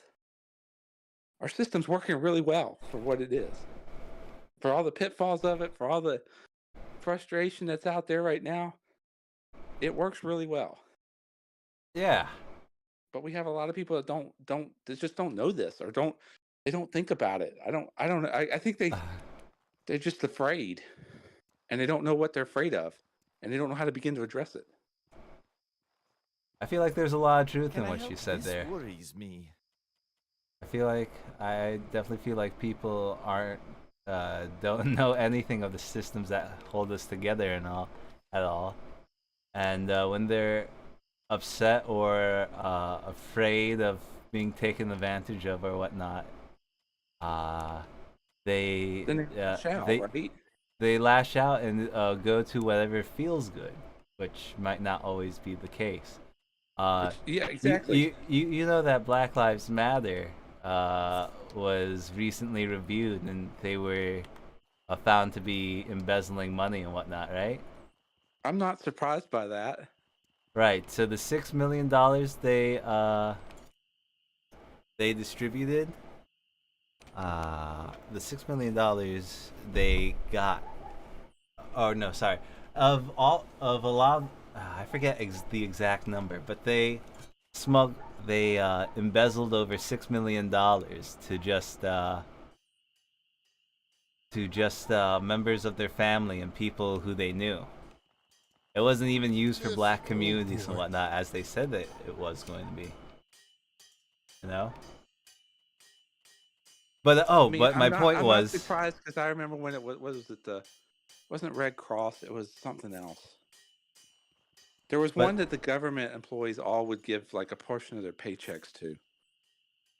Okay, and this was like a big fraud that was going on forever.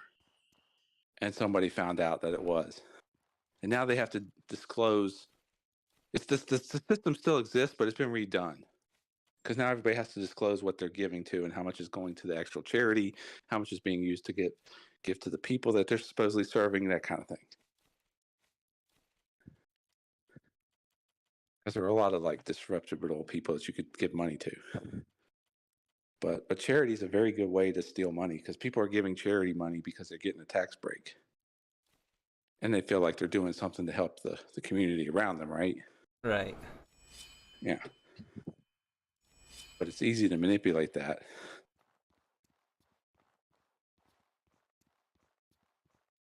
I forgot what I was gonna say.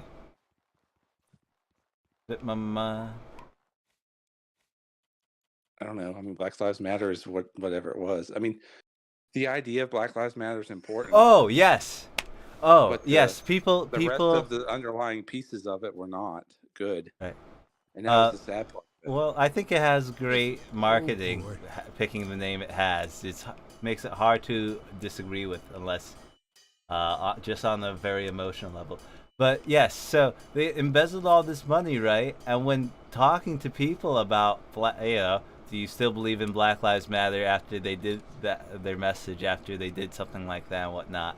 Because Black Lives Matter is such an emotional subject, people still said yes because, emotionally they want to agree and believe in that cause. And that organization has such a great name and came out at just the right time to really ride that wave and be sort of the what's it like, the thought, the idea of I don't know, the idea of Black Lives Matter. The dissonance doesn't disconnect them. Yeah. Yeah. Because when you say, like my wife I disagree with Black Lives Matter, but she's against the organization. Right. And most of my white friends, we hate those videos where, some black guy gets beat up by a white cop for no reason. We hate those videos with a passion because we don't want to see that. We don't want people to be beaten like that. Right. That kind of stuff is what we hate. But we're not going to sit there and go, hey, yeah, we need to pay all of our money and just give up everything we have so somebody else can have everything because they've been disenfranchised for whatever made up amount of time they talk about. Right. You know what I mean? Yeah. No, it feels like backwards world sometimes. What do you mean? It's like, we had this friend who went to school, and I'm not going to name the school, but she got raped at the school. Oh. And nothing was done to the school. Nothing was done to anything. She's the only one that suffered. And, you could sue the school, and maybe you win, maybe you don't win. You could try to figure out who raped her, but it's very hard to figure out, and that's because of the situation. And she doesn't want to go through any more trauma. Right. So it's something she's got to learn to live with at this point. You can't make reparations to her.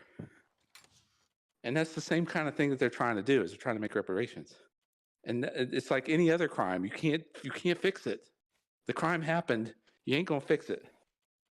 Yeah, I agree. I don't see how reparations will lead to anything except more reparations, because it'll set especially in California. Bad precedent. Yeah, especially in California. Not slaves in the time that they're talking about. God, yeah. I saw an ad or something for that the other day. I was like, what? Is this an ad for reparations? It sounds good, but it's another one of those ideas that sounds good, but it will have disastrous consequences. It only sounds good for the people who are benefiting. No, but I mean, it sounds like you're doing something, right? It sounds like you're doing something. Oh, sounds like you're making a change. Yeah, I get you. Yeah, you're being a moral person or whatever. That's what is so enticing about this stuff. Thank you for coming. Disaster this way. I mean, I still come from the angle of religion, right? I still sit there and go, these people are trying to replace the fact that they don't have religion with something else that has kind of religious tendencies or vibes to it. Because they don't have religion in their lives, so they don't have this balance in their lives and this concept to anchor them. They've just got whatever else they can come up with and find. That's why they hook on to like environmentalist issues or save the animals or whatever, Yeah, my friend likes to say, without God, people have replaced their religion, their God with politics. Yeah, I mean, that's what a lot of these actions are. And they're at the level of, I'm right, I'm a better person than you are because I believe this. You're a horrible person. You must be a racist or a bigot or a sexist or whatever. I'm not gonna I'm not gonna engage with you on the field of ideals because clearly, Could you lose? Because there's always a give and take. well, I feel like, well, Can at There's maybe always an some argument for freedom or for security, right? for freedom for security. Yeah, I guess if you boil it down. There's always you always try to have the most freedom possible, but you don't know that you have to give up some freedom in order to have security and safety. Right. There's Yeah. always that tension going on. But they're not acknowledging that. They're just going one way or the other. Well, do you think that people much rather have safety than freedom now? Have you ever heard of the experience machine?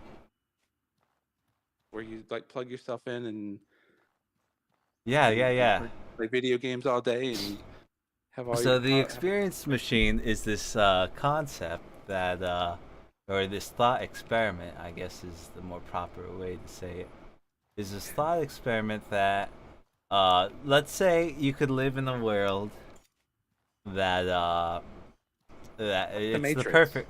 Yeah, you live in the Matrix, the perfect Matrix. Yeah. And then one day you find out that you're in the Matrix. Do you keep living in the Matrix or do you not? Is there something Well, you when the need? guy first asked the question, brought it out to Can you society, help with this? most people said that, no, why would I live in the Matrix? Of course not, right? Right. But now But that have you seen that video question, games today?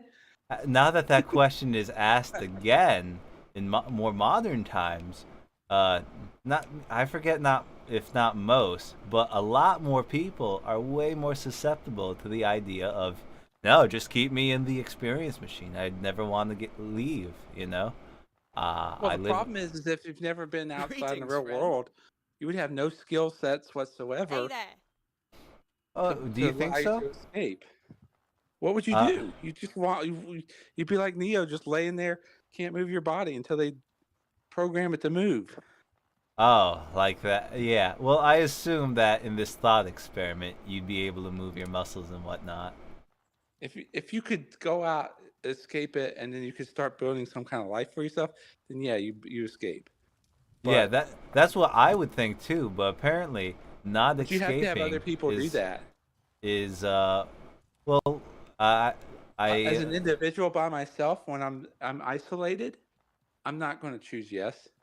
If I've got other individuals that are willing to all go do this together, then I would select yes. See what I mean?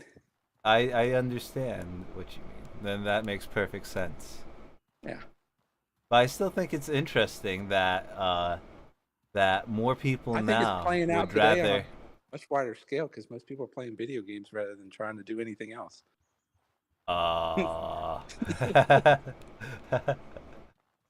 Yeah. I mean, you're doing a job too, but you're not just Am playing I? video games. Am I? Or am I really just having this as an excuse to play video games? I don't know. I mean, there's still some value to playing video games. I'm sorry there is, but Oh, I think so too. But if it engulfs your entire life and that's all you do, oh yeah, then you got to come back and say, "What? You've lost your anchor again." Yeah, I think it's interesting that people nowadays are more receptive to the idea of living in the experience machine. Maybe I it's think because most of them are living in an experience machine in some way or fashion or form. yeah, you feel like because we like sort of the idea we don't know where we get our food, we don't know this or that, we just sort of have to take it. So it's in a sense like the experience machine. It's there's not a huge struggle in our daily lives, right? Right. I feel that. I feel that. Oh, he's got a bow. Oh, I need to go, man. I didn't realize it was this late. Oh, well, thanks for talking, man. I enjoyed you coming on and talking to me. Thank you, man. No problem. You take care, man. You Hopefully too. what Enjoy your night. I told you helps you a little bit. I don't know. Yeah, well, I think it's an interesting conversation to reflect on. Yeah. Thanks So, for all right. talking. And I did learn quite a bit today, so thank you for that. No problem, man. I'll talk to you again some other time. All right, have the best night you can. All right. Bye. Take care. Oh, fuck. Raptor, no. I'm almost out of stamina, too.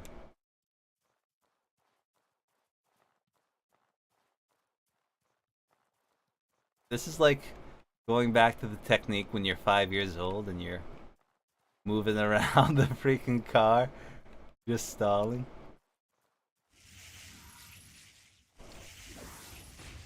Yeah, fuck you. Oh.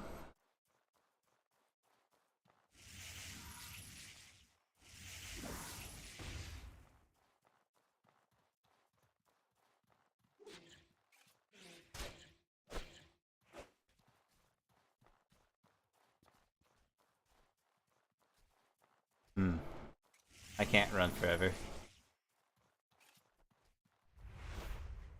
Oh shit, that's the wrong fucking ability.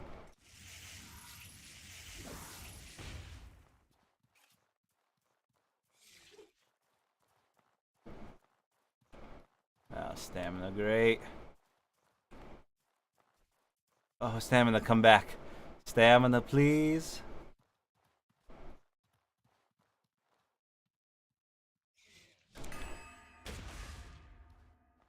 Bitch. Sit down. Oh. Alright. Oh. That was a hefty conversation. Oh. Alright, guys. I think I am good for tonight. 3.5 hours. I think that's a good point to stop. I will finish the Levant storyline next time. And we'll maybe after that fight some bosses. But until then, guys, take good care of yourself. And if you're new here, happy freaking birthday to you. Welcome to your inauguration. But more importantly, don't forget the HBO special. That's a Help a Brother Out special. You can do that by hitting the follow button and being notified next time I stream. And